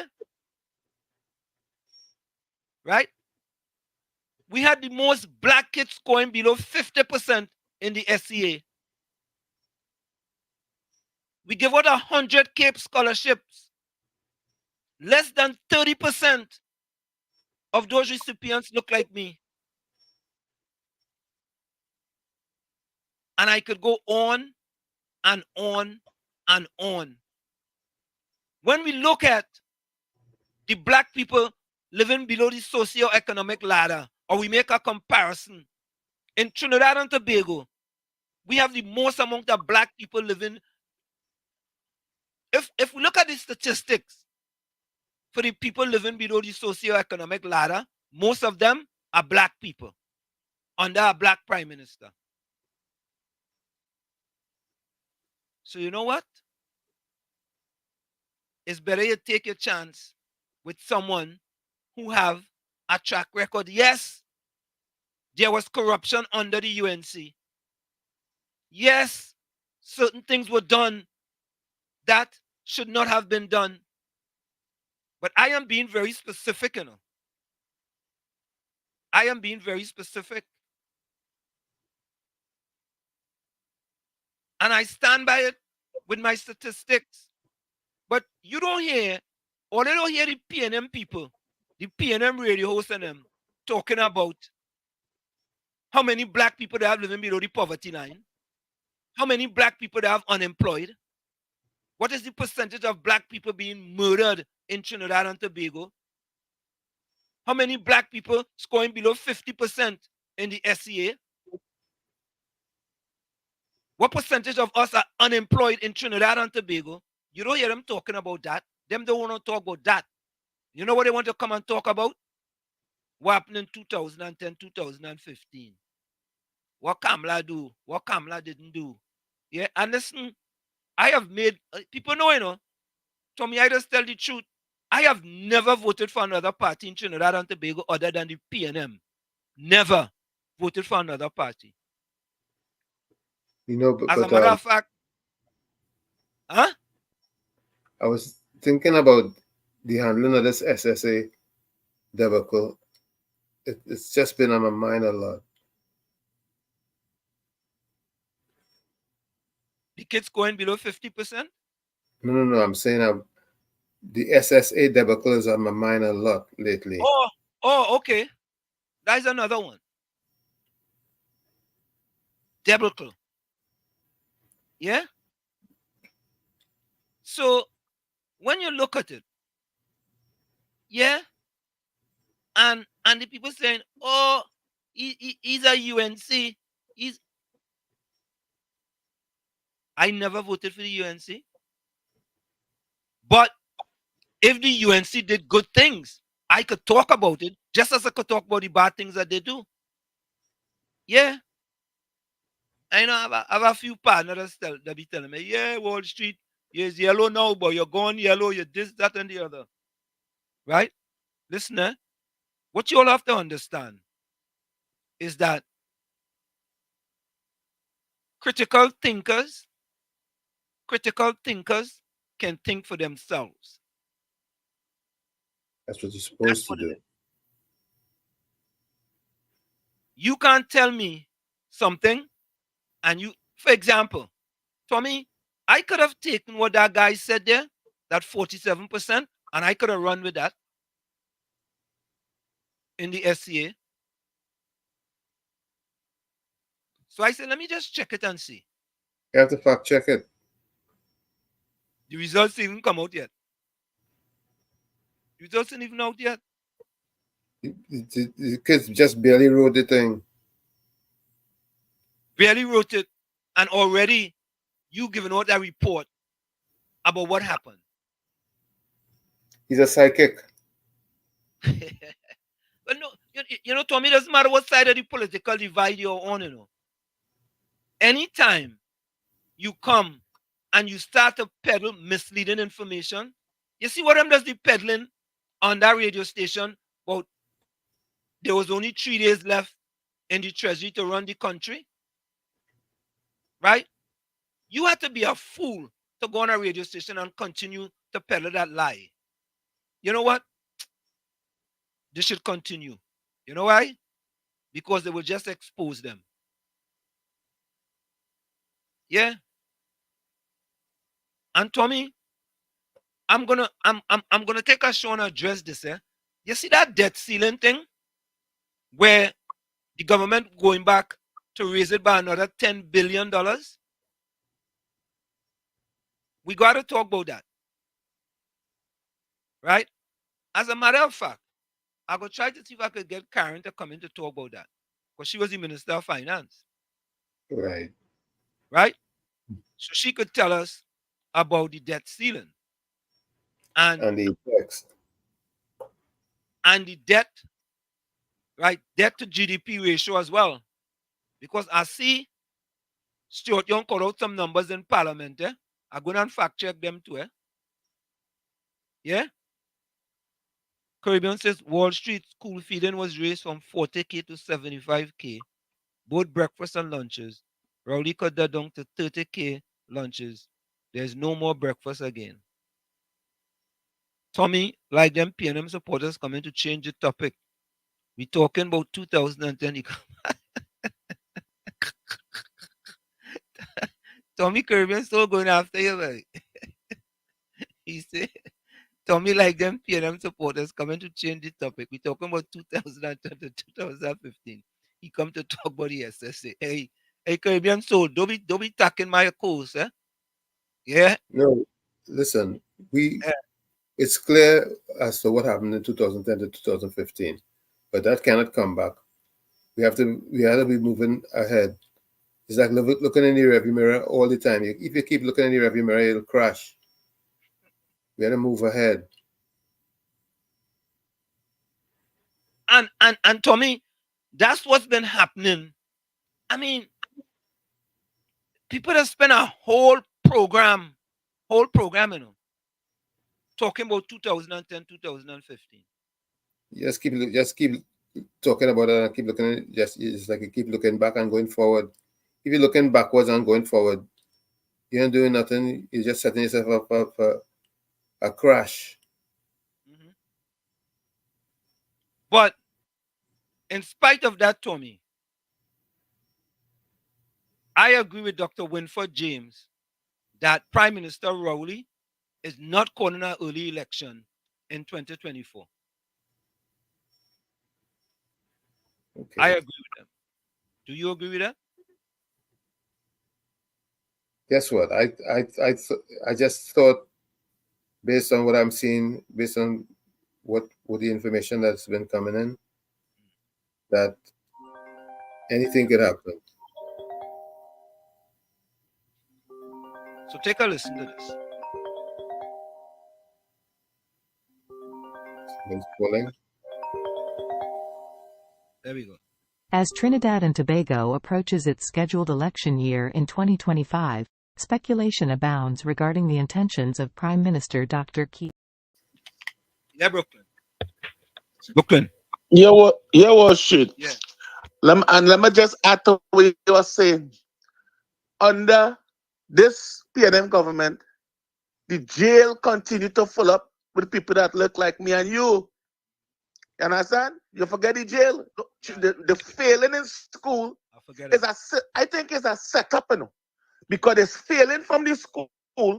Then they had no jobs. The same PNM people coming on the radio and telling you that they're on the corner linemen smoking without drinking and they don't want nothing in their life.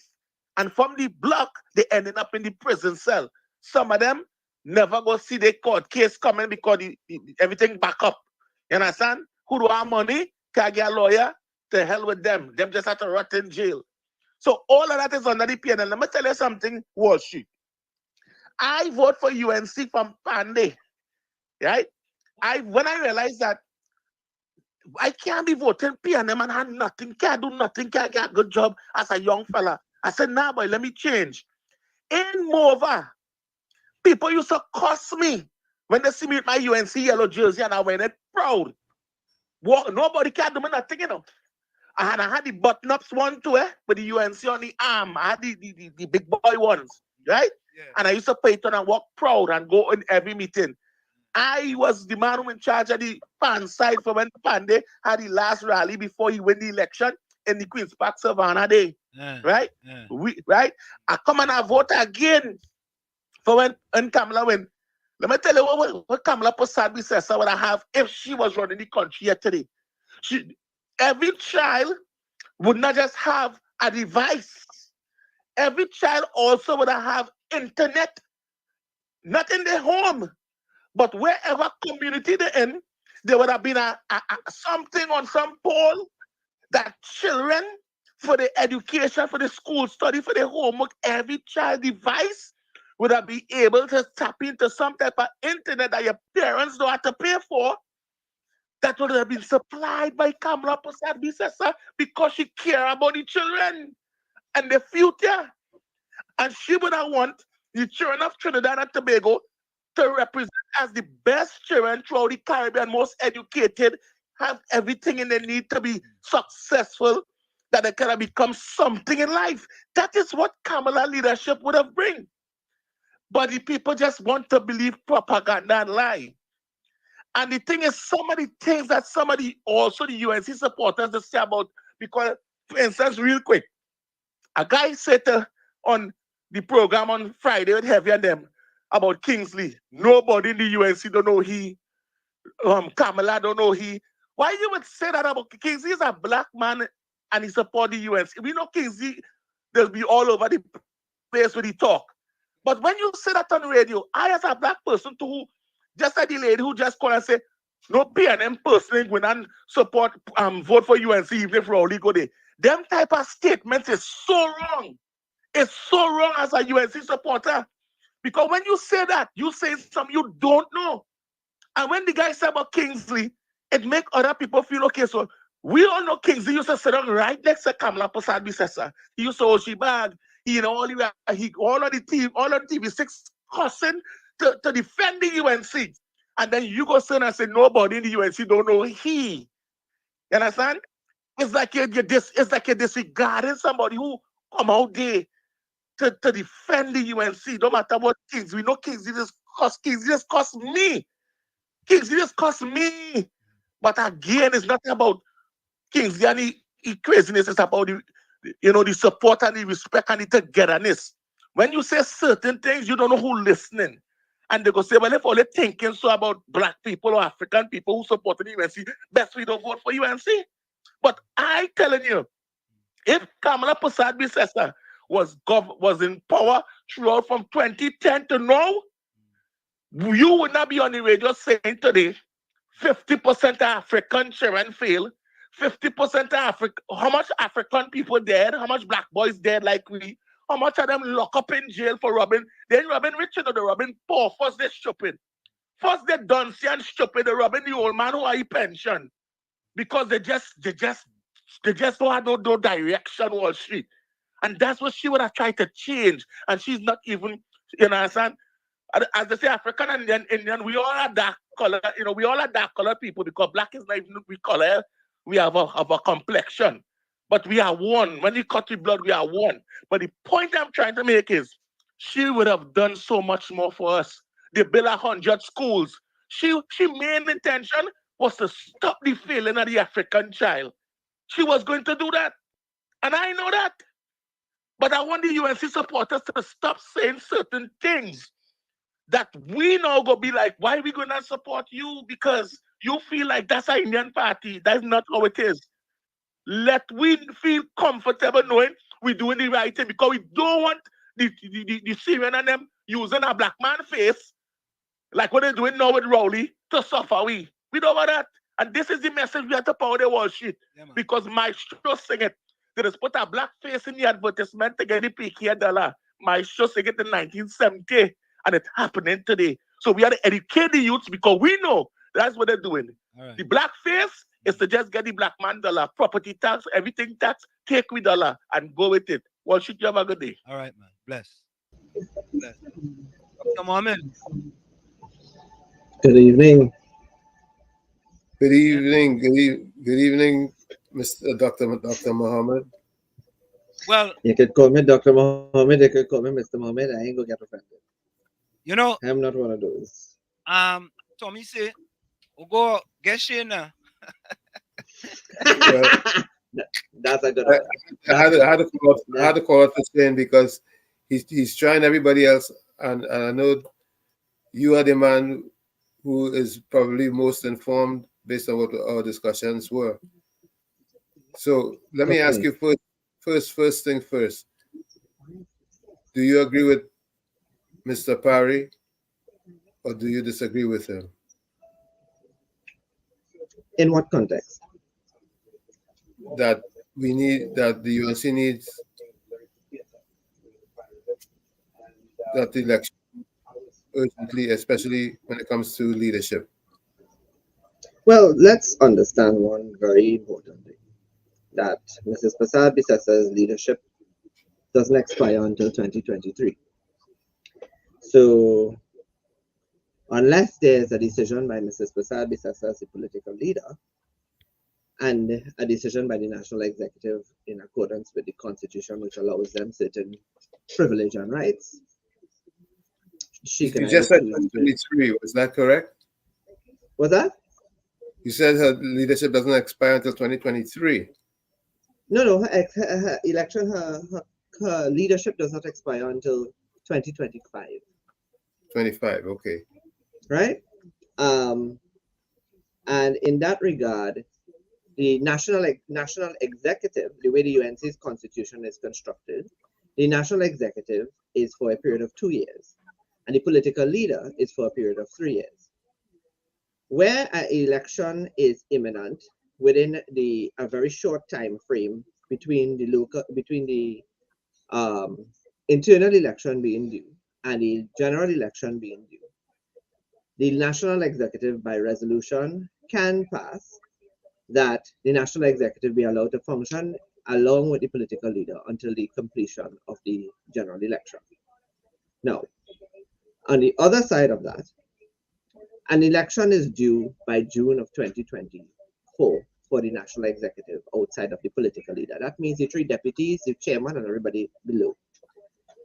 Mrs. Prasad Bissasa can choose to decide that now in 2024 is the best time to hold an entire internal election, which also would put forward the political leadership of the party for election, so that that hurdle is cleared and the dust hopefully settles by 2025. She could also choose to allow a national executive to run without her, and she stay from the shadows and allow an internal election to go forward while she remains as the political leader. I will say this. I am No, let me phrase this the right way for you. Because I don't want, I will say this, I don't want UNC supporters to believe that me as a political scientist, having a past history with the United National Congress, which I no longer have, is throwing bullets towards the political leader. So I will say this. In any democracy, all eyes are on an opposition or opposition parties when a country or a population has had enough as it pertains to the governance of the incumbent party in power and the current prime minister and the incumbent prime ministership. And therefore, it is not unnatural for a population and the stakeholders of an opposition party to be concerned and to be very much alarmed about the direction, the strength, the formidability, the credibility, and the alternative force that an opposition party will put forward in an upcoming general election. So what is being said within the party, outside of the party by the population, should only seek to reassure the UNC that there is a level of concern and credibility by the population with the hope that the UNC, given that there is currently it is considered a two-party race for now, that the UNC starts to show signs of strengthening, institutional strengthening, human capacity strengthening, strategic strengthening, by putting forward the best persons that they believe can carry the party forward. And it is not alien for anybody within the party. And it is not an indictment on Mrs. Prasad-Bissesa's leadership. She must understand, and those within her party framework must understand, that she's had two chances. 2015, she lost. The election of 2020 was hers to win, and she did not win. And therefore, there must be concerns about her ability to win an election in 2025. That is not unfair. It is not unreasonable. It is not unconscionable. It is very much natural in the course of how the country is going right now. So a call for election is not an indictment that, oh, Mrs. Prasad-Bissesa's election leadership is wrong. It's bad. Because I am sure they all know that Mrs. Prasad-Bissesa's leadership is not up for expiry until 2025. And therefore, a call for internal election could simply mean that Mr. Paré and others are interested in all the positions that stands below the political leadership. And if an election is fair and it is reasonable, and the party chooses the best persons to form the executive of the party, then there will be some amount of momentum in what is to come. But if the status quo remains the same and is the same old khaki pants, of course the country must be alarmed, and the party membership and the party officials and members of the parliament must be alarmed. That's their right.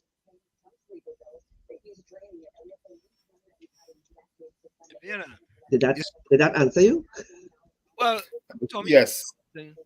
But based on your statement, Dr. Mohammed, what I get out of that is that people are believing that Rushton Parrott threw his hat in the ring for the political leader of the UNC. That's what many people are believing. However, right? Trying to clear that up now, the toothpaste is already out of the tube. Because now you have certain MPs in the UNC lining up with Rushton Parrott. For example, Anita Haynes. You fella from Naparima. Rodney Charles, who is not going back for the seat, and the MP for Kubuto Manzanara. Right. You have about 3 or 4 of them. Dennis Rambly, He's still silent. Huh? You are? Is silent. He's Yeah, yeah. silent. He's Conveniently silent. Yeah. he just say you're not gonna And be silent. obviously you'll know, all senators will support the political leader because the appointment is by the stroke of a pen. Right. So At the discretion of the leadership.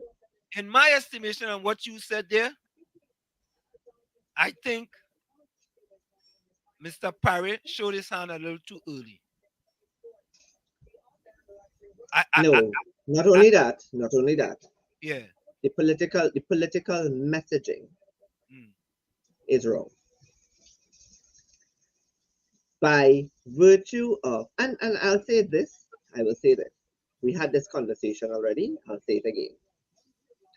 If someone who makes up the parliamentary caucus of the opposition believes that the leadership of the opposition is not strong enough to engender public confidence and trust, there's a mechanism in which that can be changed. I think also, not that I think, I believe also that the time has very much passed for Mr. Parry's momentum at this stage. And as you rightfully say, the toothpaste is out of the paste is out of the toothpaste. What you call it? Box. The tube. The toothpaste is already on the outside of the tube, and it's nothing but a big. It's what I would deem nothing but a big political mess. Yeah. It is a mess. And what has happened is that now people you had to pick a side now. You can't be sitting on the fence. So the people from Mayaro, the corporation of Mayaro, supported. No. Don't get tired, huh? Don't get tired. All of that is listen. Nothing that has transpired over the course of the weekend, with all of those MPs and all of those different office holders and all of those executives, giving their support behind the political leader. That's the norm. That has been so from the moment Mrs. Fasad-Visasa has or ever been challenged by Basan Bharat, by Fuad Khan, by Rudal Munilal, and now Mr. Parry. So that's normal, and that goes to show some things just don't change. Yeah, but what has happened though is that people have decided that, you know what, I have to pick a side, and even though, and you know what the kind of bad thing is that the political leader of the UNC, Kamala Persad-Bissessar, her position is not up for grabs until next year. You see? So and she has the freedom, she has the political freedom to choose to run with her executive this year or not to. She could sit very comfortably. And that's what I've said to certain people that this is all very now premature. The messaging was wrong. The call for the internal election should have been clariantly clear. Yes. That it was not a call it was not a challenge to the leadership of Mrs. Persad-Bissessar, but it was a call to awaken a new dynamic of the national executive to work in tandem with Mrs. Persad-Bissessar to move the party into election. But unfortunately, there are men who believe that the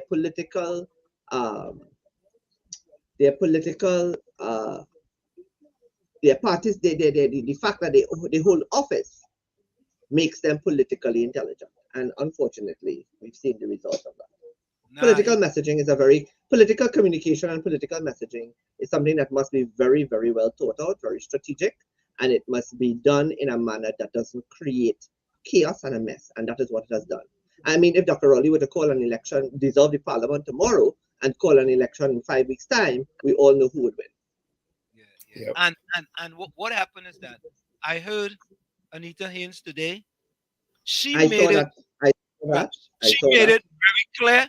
But as I said, the toothpaste was already out of the tube, and she also tried her very best to time it in a way that it kind of stayed away from the mess.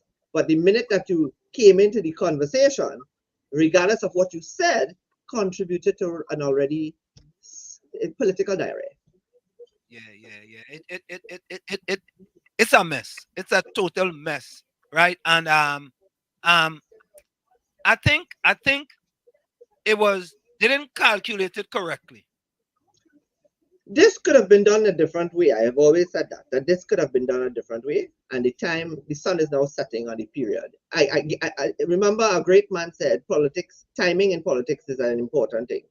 And this had Mr. Parry taken the advice that would have been provided to him over a period of time and timed it when it was right, I should say, it would have worked. But the time has passed. It is nothing but a big stink now. It's nothing but a big stink. The PNM is laughing all the way to town. Let's take this call. Caller, welcome. I think the caller have a question for you, Shane. Go ahead, caller. Hey, good night, Mr. Anselm, Mr. Tommy, and good night, Mr. Shane. Mr. Shane, you know you're brilliant, and I always say you deserve to be in politics. So, future. In time. Yeah. So the question I have, right? So now let's say they do the internal election for the political leader for the UNC.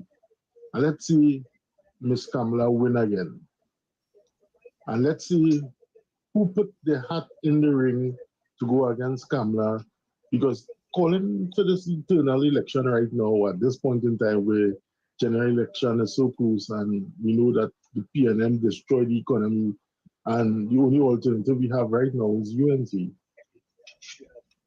Now, when it's time to these persons who put their hat in the ring, and let's say Kamala win again, and they go up for the constitution, the area that they is MPs for. The constituency, yeah. Do you think that the constituency, sorry, thank you. And do you think people will lose confidence in them?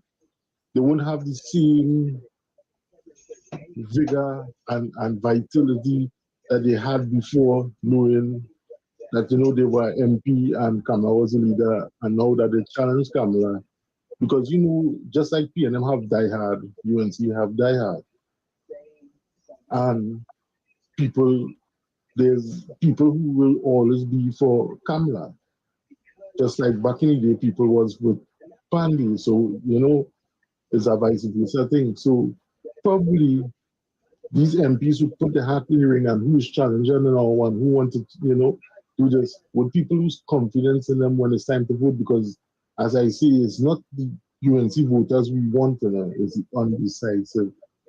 So do you think it will affect them in any way? So of course. Okay. So let's start with this, right?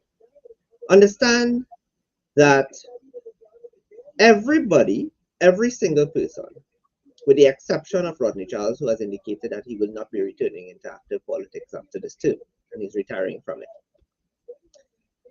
Understand that every single person, Mrs. Prasad Bisesa is what I call a loyalty hung.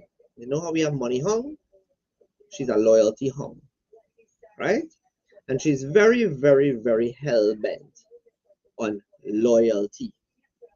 Loyalty to who? And I, as a political scientist, having had the practice and the theory experience, believe that loyalty is a two-way street. And loyalty is not given, it is earned. The same way respect is earned. Now, Mrs. Prasad Bisesa believes that those persons who would have challenged and who have made an upheaval and who has called for this election are disloyal to her. And that I should call them wannabes. The minute a leader starts using language like wannabes, they've lost their intellectual capacity, right? They start dropping down. Their insecurities start kicking in. And Mrs. Prasad Bisesa is one of those who doesn't have a lot of confidence once the chips are against her. So, one, I can guarantee you that Rushton Parry is not going to be coming back to Mayaro unless he pelts a good bit of dollars and cents into the party, because that is what this party is all about now. The UNC is not a party of performance. It is not about competence. That is just probably about 1/5 of the pie. a lot, 3/5 of that pie is about the loyalty to the leader, and the other 1/5 is about how much money you can bring to the party. And I'm not ashamed to say to you all that as a young boy aspiring for political office, a sitting member of parliament once said to me, outside of the Republic of Trinidad and Tobago, that if I wanted to become a member of parliament, I had to bring, listen to this, $1 million to the party. Now explain to me how a young 20-something on the cusp of 30-something-year-old can raise $1 million for a seat that is at the which is still very much a seat within the party structure. Right? That is just one example. I could go on and tell you more. Right? So we can be rest assured that unless people are bringing dollars and cents to the party, and they are able to put forward their seat, and I know of certain former members of parliament who pumped money into their getting back their seat, and they didn't get it back. So that's a gamble that those who are now with an X near their name, near their names, will have to make a decision. Either I call it quits and walk away, or I look towards a new political entity that might be on the horizon. I look to see where I can do institutional strengthening and be an asset to another party, and let the UNC fall apart. But I'll tell you this, I'm telling all of you all this. I know that in 2020, there were 4 seats that are currently in the UNC that were under threat. 1, Shogunas East. 2, Maruga Tableland. 3, Point-a-Pear. 4, Barataria San. So consider if an election were to be called with the lacqueray and the bacchanal and the mess that exists now, those very 4 seats stand at risk of shifting. So the UNC does not get a chance to go back in office. No, Indra, I am not saying that. I have not said that whatsoever. I have called absolutely no MP's name. And I was not talking from I was talking from a personal experience, to be quite honest. Right? So I am saying to all of you here that something has to happen. There has to be a cataclysmic shift. Are we going to continue the way we are going and looking on in and bickering among ourselves and talking about what was and what could have been and what has? Because I came in and I was listening to a conversation about that bordered around racial lines and you know, and I want to say something to you all.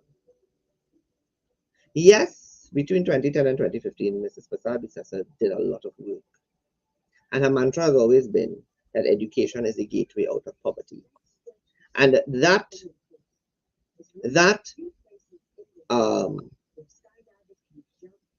mantra was manifested in the legacy of Fazal Karim, and it was also manifested through the work that was done in education across the board. That is not to say that, and I'm going to say this for you all to understand, I don't have to say it clearly, that aesthetic was the name of the game during Prasad Bissessar's leadership and prime ministership. And in many instances, what do you mean by that? Aesthetic, you are a brilliant man. You are a brilliant man. You're the host of a radio program. You're an educator just as me. I said aesthetic was the name of the game. Go through the pictures and you shall see. Give us an example. Give us an example. Go through her pictures as prime minister. Okay, all right. But you know something though? You said you call 4 seats, right? What about seats in the PNM that might be under threat? Just asking. No, friend. No. What about the two Tobago seats? What about the two Tobago seats? The two Tobago seats has never been traditional UNC PNM seat stuff right there. No, but those two seats are under threat. The two seats in Tobago has never been traditional PNM seats. They've always belonged to the DSC and then the NAR. And when the NAR fell apart and the TOP came, we saw what happened. It switched again. And when the TOP lost its credibility in the eyes of the Tobagonians, they say, haul your tail, we're going back to PNM. I can safely say, come 2025, the Tobago seats are gone. But PNM them seats 20 years, them had them seats. Which 20 years? The PNM. Which 20 years? The two seats, East and West, 20 years. Let me check it. Let me go back and check it. All your You're fact talking check, about... Go East and West, Tobago. All right. 95 they lost it. 1995. No, let me go back again. 1986 NAR. 1991 NAR. 1995 NAR. 2000 NAR. 2001 one went PNM, one went NAR. 2002 it flipped. 2007 it stayed. 2010 it flipped. 2015 it went back. 2020 by a oomph and the foolishness of Watson Duke it stayed. In 2025 it's gone again. And I don't need to fact check it. I could give it off the top of my head. All right. So for my own edification, because maybe I'm saying that PNM run, hold up. Hear what it's saying here. The People's National Movement controlled the seats in the Tobago Officers Assembly from 2001 to 20. Hold on. I'm reading what it tells me. Hold on. Take a pause. Understand what you just do. Understand what you just do. Hold on, brother. Hold on. Okay. You said the two seats. We are talking about the two parliamentary seats that have been flipping left, right, and center from 1986 to 2020. The difference they're telling me the THA was controlled by the PNM for 20 years. And the answer for that is yes. The THA was controlled by the PNM for 20 years. And the minute a credible opposition came into play, the THA swung right back into the hands of its original moorings. The one time that the THA had an opportunity to go towards the TOP, the partnership was already falling apart, which was in 2013. All right. So it appears that what I am saying is that okay. So it's two different things. Two different things. One is control of the THA.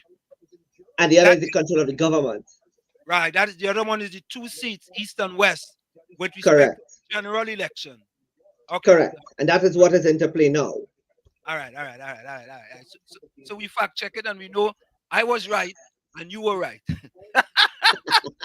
Because we were talking about two totally different things. Yeah. We were talking about two different things. I was talking about the THA in that they were in control for 20 years. Yes, which is true. You were talking about the two seats. East and West. East and West. Yeah. Right. So there we go. We clarify that. Yeah. So and no, this is what's good enough. This is what's good enough. Is information. And the thing about it is that we do on the spot information. On the spot information. But with this battle that we have in the UNC, right? It is sad to say that there are going to be consequences for people's actions. Well, casualties.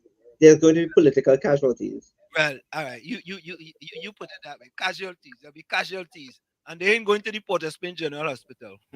They're going to the political graveyard. Yeah. And but why should that be though? Why should that be? You see, the thing about it is you have to listen to me, and I don't understand. What I don't understand is that these persons who are inside of the party by now should understand the way things are done, and they should understand the way things can be done. And it is not impossible. You can't listen. Let me put it to you like this: you cannot want to play mass and freight powder. You True. cannot want to go to Arangua Savannah on Sunday to Fapagua and not expect some to get lashed or get sprayed with powder or abuse. You had to be a fool, right? And if you get sprayed because you're standing on the fringes, as long as you're within the vicinity of the savannah and water flow and abuse flowing and powder passing, you're going to get color, right? If you know that, and you know the institution that you belong to, and you know that you want to make a change in the structure and and create some kind of new dynamic in which the membership of the party and the wider society could look to the UNC and say, wait a minute, this is something we might want to pay attention to. Then there's a political strategy in which things can change. But when the time was right, when the sun was high in the sky, and when you were told that the timing was right for you to make your move, you decided, I don't want to do political guerrillaism. I didn't want to be a guerrilla. I didn't want to do disruptive politics. I wanted to be diplomatic. This is the result of being diplomatic. Now put your tail between your legs, go and sit in your seat and figure out what can you do now to get back into the favors of Mrs. Prasad-Bissessar, because she just called you a wannabe. All of you.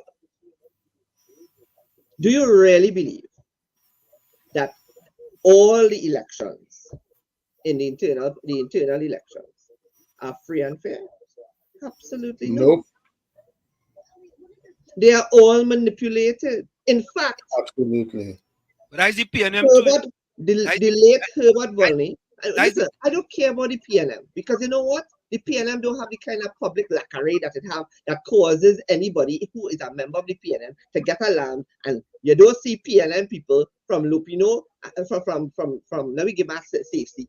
You don't see PNM people from Arima and Maloney fighting each other in the public's domain. That nonsense does not happen. There's a discipline that the PNM has maintained over the years, whether it is orchestrated or not orchestrated, right? Their business is conducted in a very specific manner. But let me tell you something. When you want to make a change and you are advised as to what are the options available to you, take the options. But don't tell me you want to be diplomatic in a party that is undiplomatic. Don't tell me at this stage now, right, that there's absolutely nothing anybody could say at this. You really believe that Kamla Prasad-Bissessar is going to give, unless Roshanpuri puts up a slate by him of his own, and he sits as the chairman, and he has 3 deputies and a deputy chairman and full the rest of places, and he puts that forward, and there's really and truly some sort of monitoring of the election machinery, then maybe. But the reality is, it is not happening. Because the one time that it came close to shivering, Herbert Volley picked up the phone and he called Fuad Khan. He said, Fuad, declare victory. You have won. And Fuad said, nah, leave she. Because the maximum amount of persons that had voted in that internal election did not pass 7,000 votes.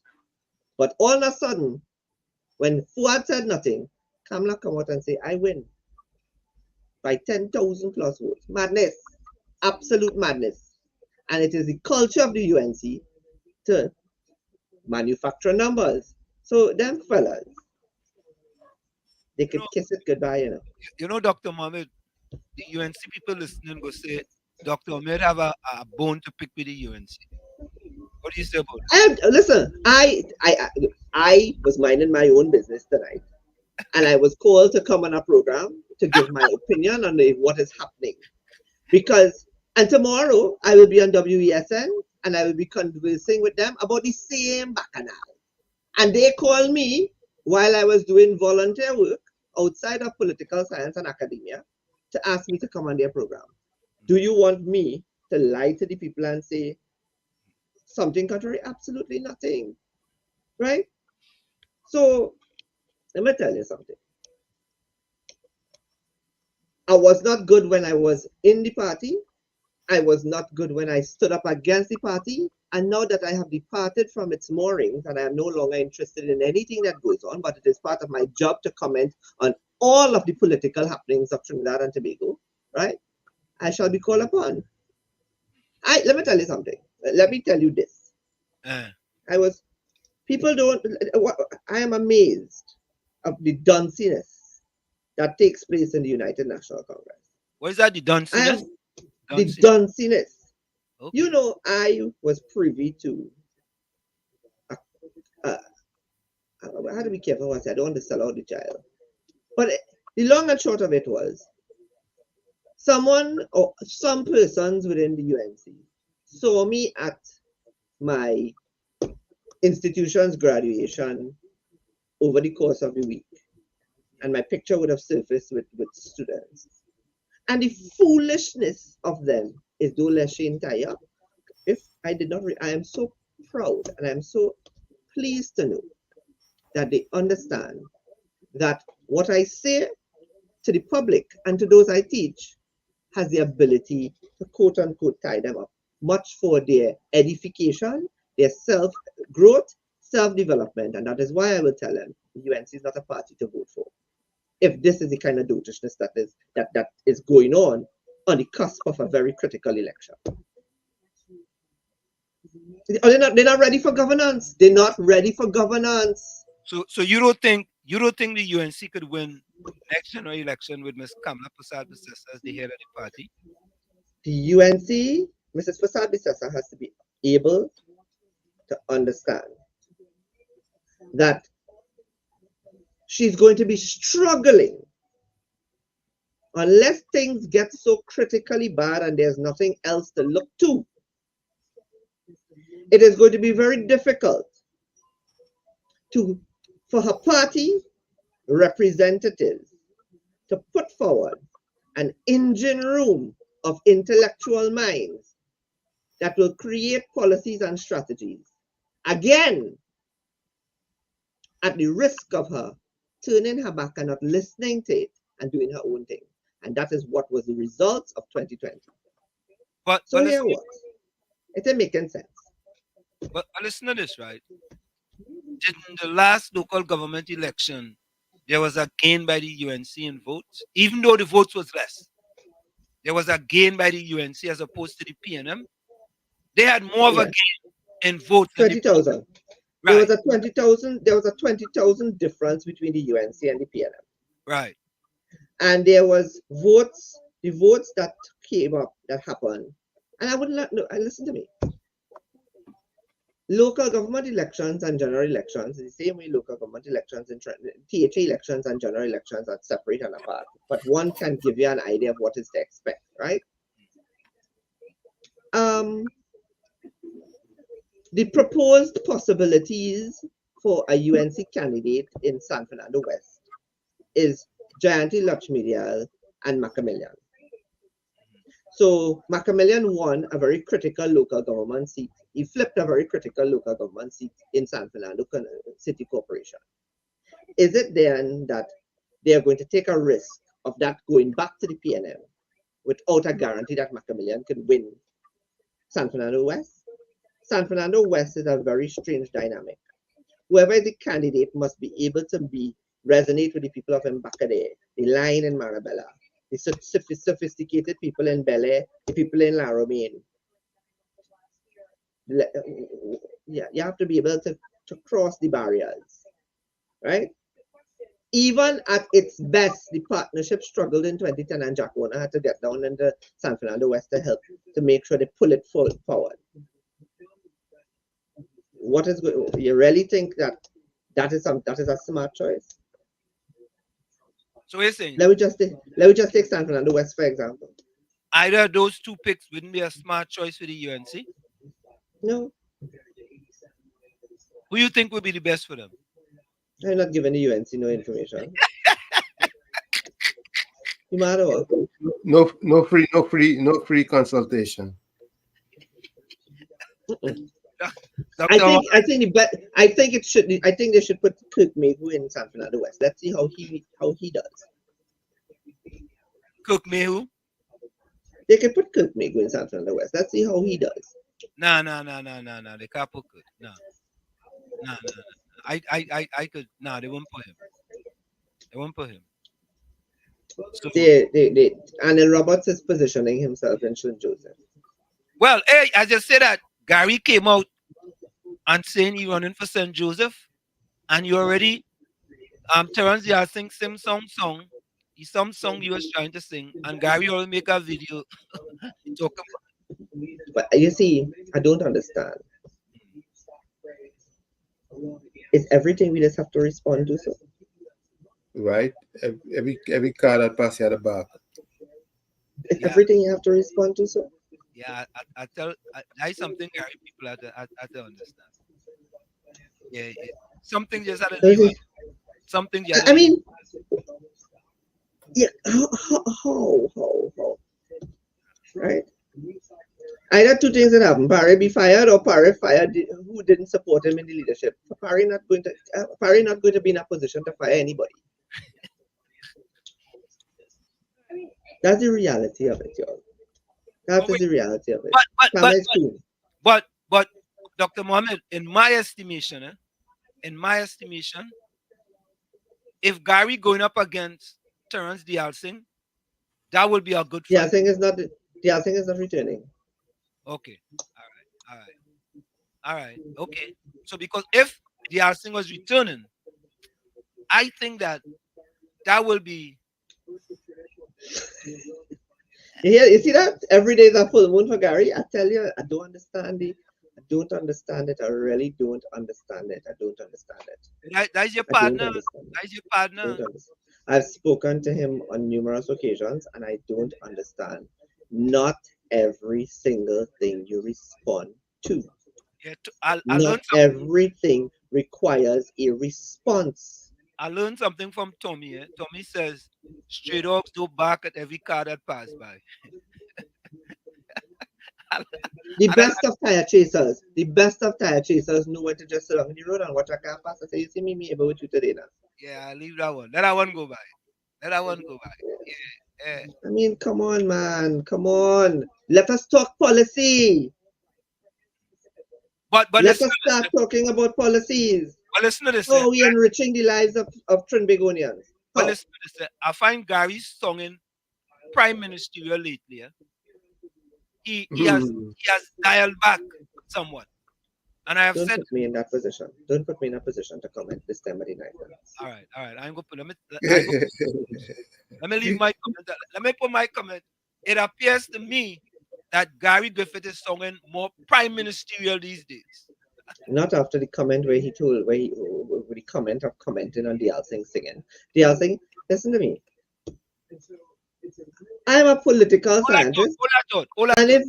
Hold that thought, Dr. Mohammed. Let's go for a quick break. We'll be right back, and then we go wrap up. Quick, hold up. It's in the village with yours truly, Professor Wall Street, Uncle Tommy, and you, as well as Dr. Shane Mohammed. We'll be right back after this short break. You're listening to WZYE 95.9 FM.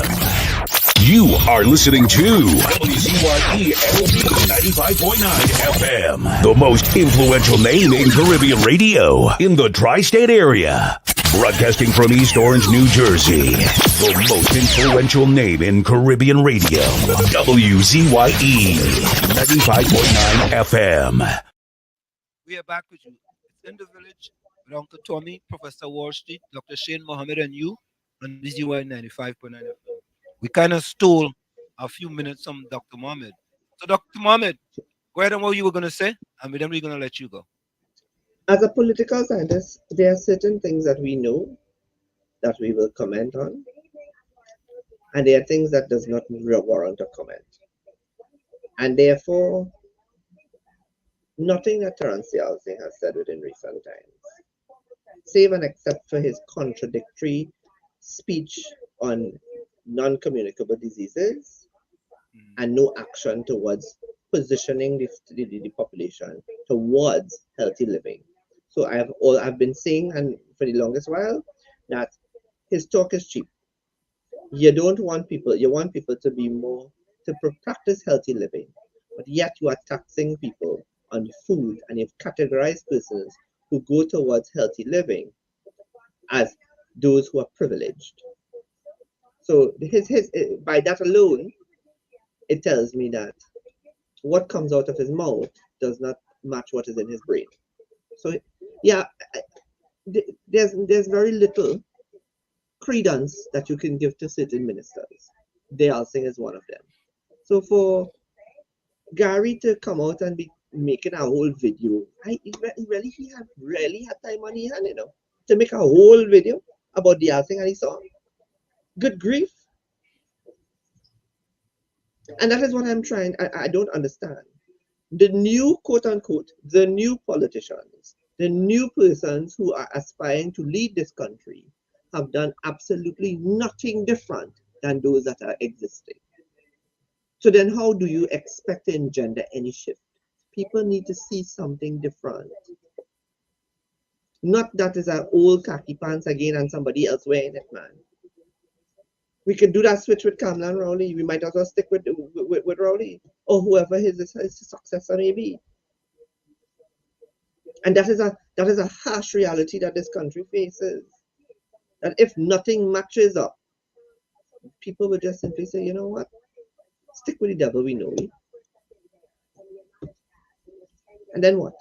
We have a mass exodus, a continuous mass exodus. Canada just announced that they're going to put a cap on the amount of immigrants coming into their country using the current system. Right? Canada just said that over the course of the weekend that they are going to put measures in place to cap the amount of immigrants entering the country using the current system, which means therefore that those who wish to leave will have to make that dash very quickly and put their house in order very soon, because then when that cap happens, we have nothing else to go to. We might end up flooding the Guyanese subcontinent with hope of gaining a better life. What is going on in this country? Are we revolutionary or are we regressive? Trinidad and Tobago? Yes. Well, if the property tax is oppressive and regressive, what do you expect? But there's the alternatives to that regressiveness is also regressive. So so 1 minus 1 is equal to 0. So then we have 1 minus 1 minus 1 minus 1, which all equals to 0. Because nobody's singing a different tune. Not a single leader, alternative leader to Keith Rowley, has stood up on a platform and presented a policy to the people of Trinidad and Tobago on any of the pressing issues that touch and concern the society. But they want to lead and they want power. Ladies and gentlemen, time for a new dynamic. Fed up of the dotishness and the dunciness. Dr. Mohammed, it's always a pleasure. We thank you. Thank you so much for coming in and making certain things clear, because we were concerned. No, not a problem. Anytime. But as it now stands, Kamala Persad-Bissessar sits on the throne. Thank you very much. Take it easy. Take care. All right. All right. So you know what? Tommy, I want to do this before I leave, right? And remind me to do this tomorrow. Tommy, you wasn't shipping. You were in shipping, right? You used to ship things to Trinidad, yes. Right, all over the world. So I want to read this. My family sent a box to someone in Trinidad on January the 10th. On March 5th, listen carefully, on March 5th, after not getting any information on the box, my family called the packing shipping in the US to get the status of the box because they felt it was taking a long time to get there. Yes. They were told that the box arrived on February the 8th. You hear that, right? Sent a box to Trinidad on January the 10th.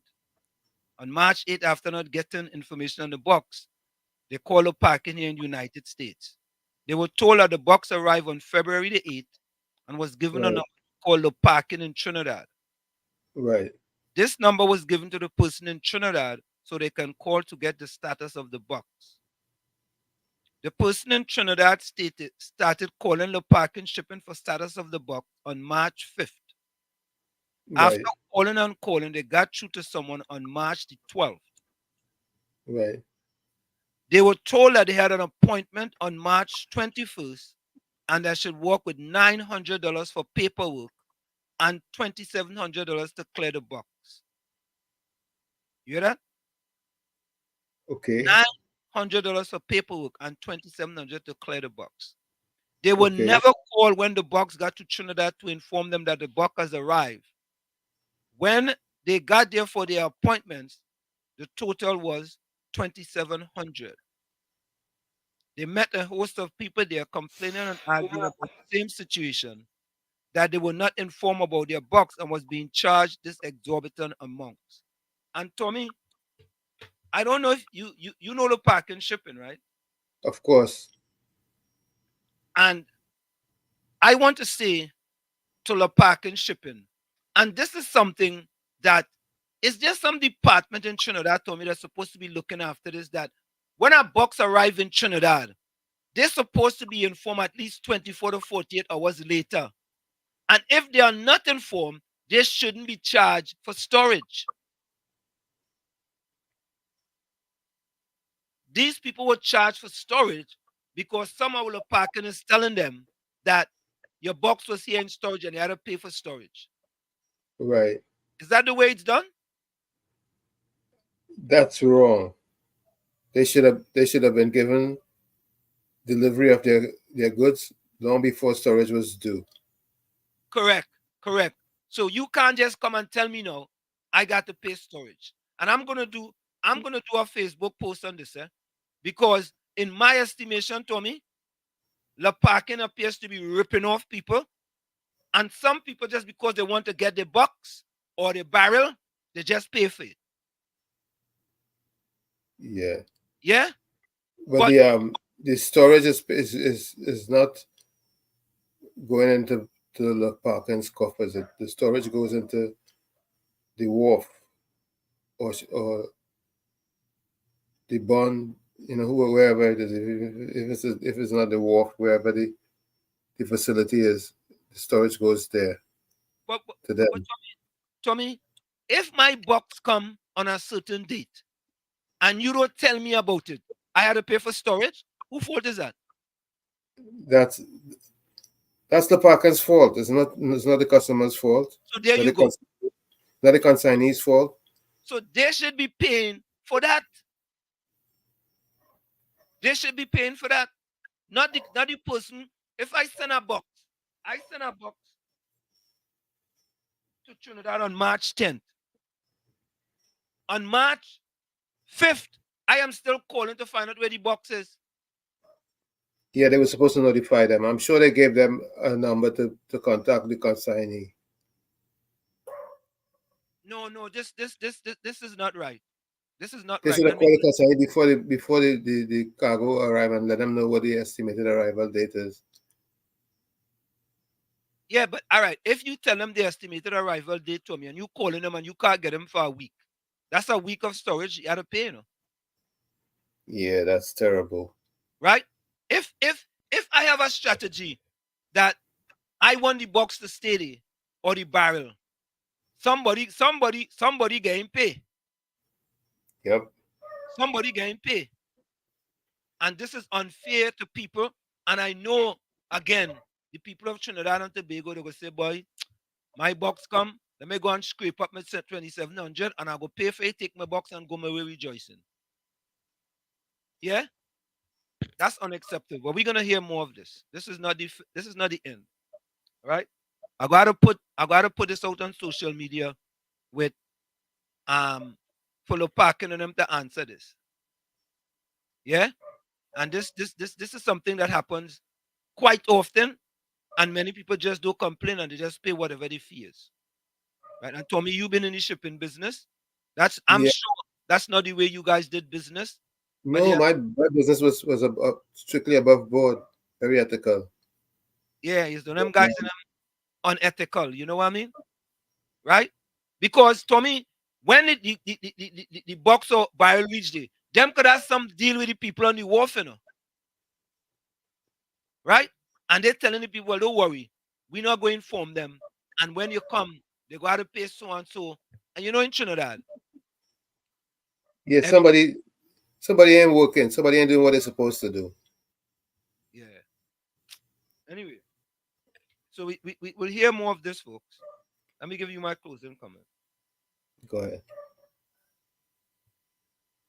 We had to wake up, you know. We had to wake up. You ain't lost. You're just in an uncomfortable stage of life where your old self is gone, but your new self isn't fully born yet. You are in the midst of transformation. From where I said this is it, the clock on the wall said that's all I like to say, but I've got to go. Remember, hard work beats talent when talent does not work hard. And for every 60 seconds of anger, you lose more than a minute of happiness. Remember, your circumstances may determine who you are, but you are responsible for who you become. Folks, if you're still there, just put your closing comments in the chat. Put your closing comments in the chat. Go ahead, Tommy. Yeah, this quote is from Iris Appel. She says, my philosophy is to live in the now. Yesterday is gone. You don't know if there's going to be a tomorrow. So you might as well enjoy today. Like I always say, you have to become the change you want to see. You that man in the mirror. However, when you look in that mirror, you don't like what you see, do not blame the mirror. Never look down on a person unless you're giving them a hand up. Like I always say, love is the key. Love and only love is the key. So live in love. And let's share this joy of life together. Thank you. All. Love you all. See you tomorrow, God willing. Thank you, Tommy. Good night. Thank you. Lisa, is that not a lawsuit? Of course. I mean, that's just so ridiculous. Why are they paying for people? What type of shipping is this in Trinidad? So, Mr. Florida, closing comment. Certainty is a closing of the mind to create something new. You must have doubt. So, folks, that's it. Thank you for joining us. See you tomorrow. Same WZYE time, same WZYE channel. We are out of here. Later. Bye-bye. And we always go with our song. This is our anthem song when we go out here in the village on Sunday Talk. Let's talk politics. Good night. This is oh Lord, Trinidad and Tobago. This is DJ Bravo. I'm hurting you up. This is a sad place. My country turned into a sad place. When I look around, it's only sad face. Our country turned into a sad place. All I see in front of me, nightmares turn into reality. Like somebody build a monster factory. Parliament up against parliament economy. But let the moderators in another body in a dream. Somebody girl child missing, another rape again. An ex-road stain with somebody's son brain. Who take the S out of Port of Spain. This is a sad place. My country turned into a sad place. When I look around, it's only sad face. Our country turned into a sad place. Now with the love, with the vibes, with the hope. Now tell me something, how we really want we cope. When the children breathing in too much gun smoke. And the Coast Guard can never see a boat. You're sounding like some goats when they come looking for votes. Sit to empty promises, reading like a horoscope. Justice for sale in a fat envelope. Politically, all the answers is a joke. This is a sad place. My country turned into a sad place. When I look around, it's only sad face. Our country turned into a a sad place. All I see in front of me, nightmares turn into reality. Like somebody build a monster factory. Parliament up in the parliament economy. But look the moderator saying another body in a jail. Somebody girl child missing, another rape again. And next road stain with somebody's sunbrain.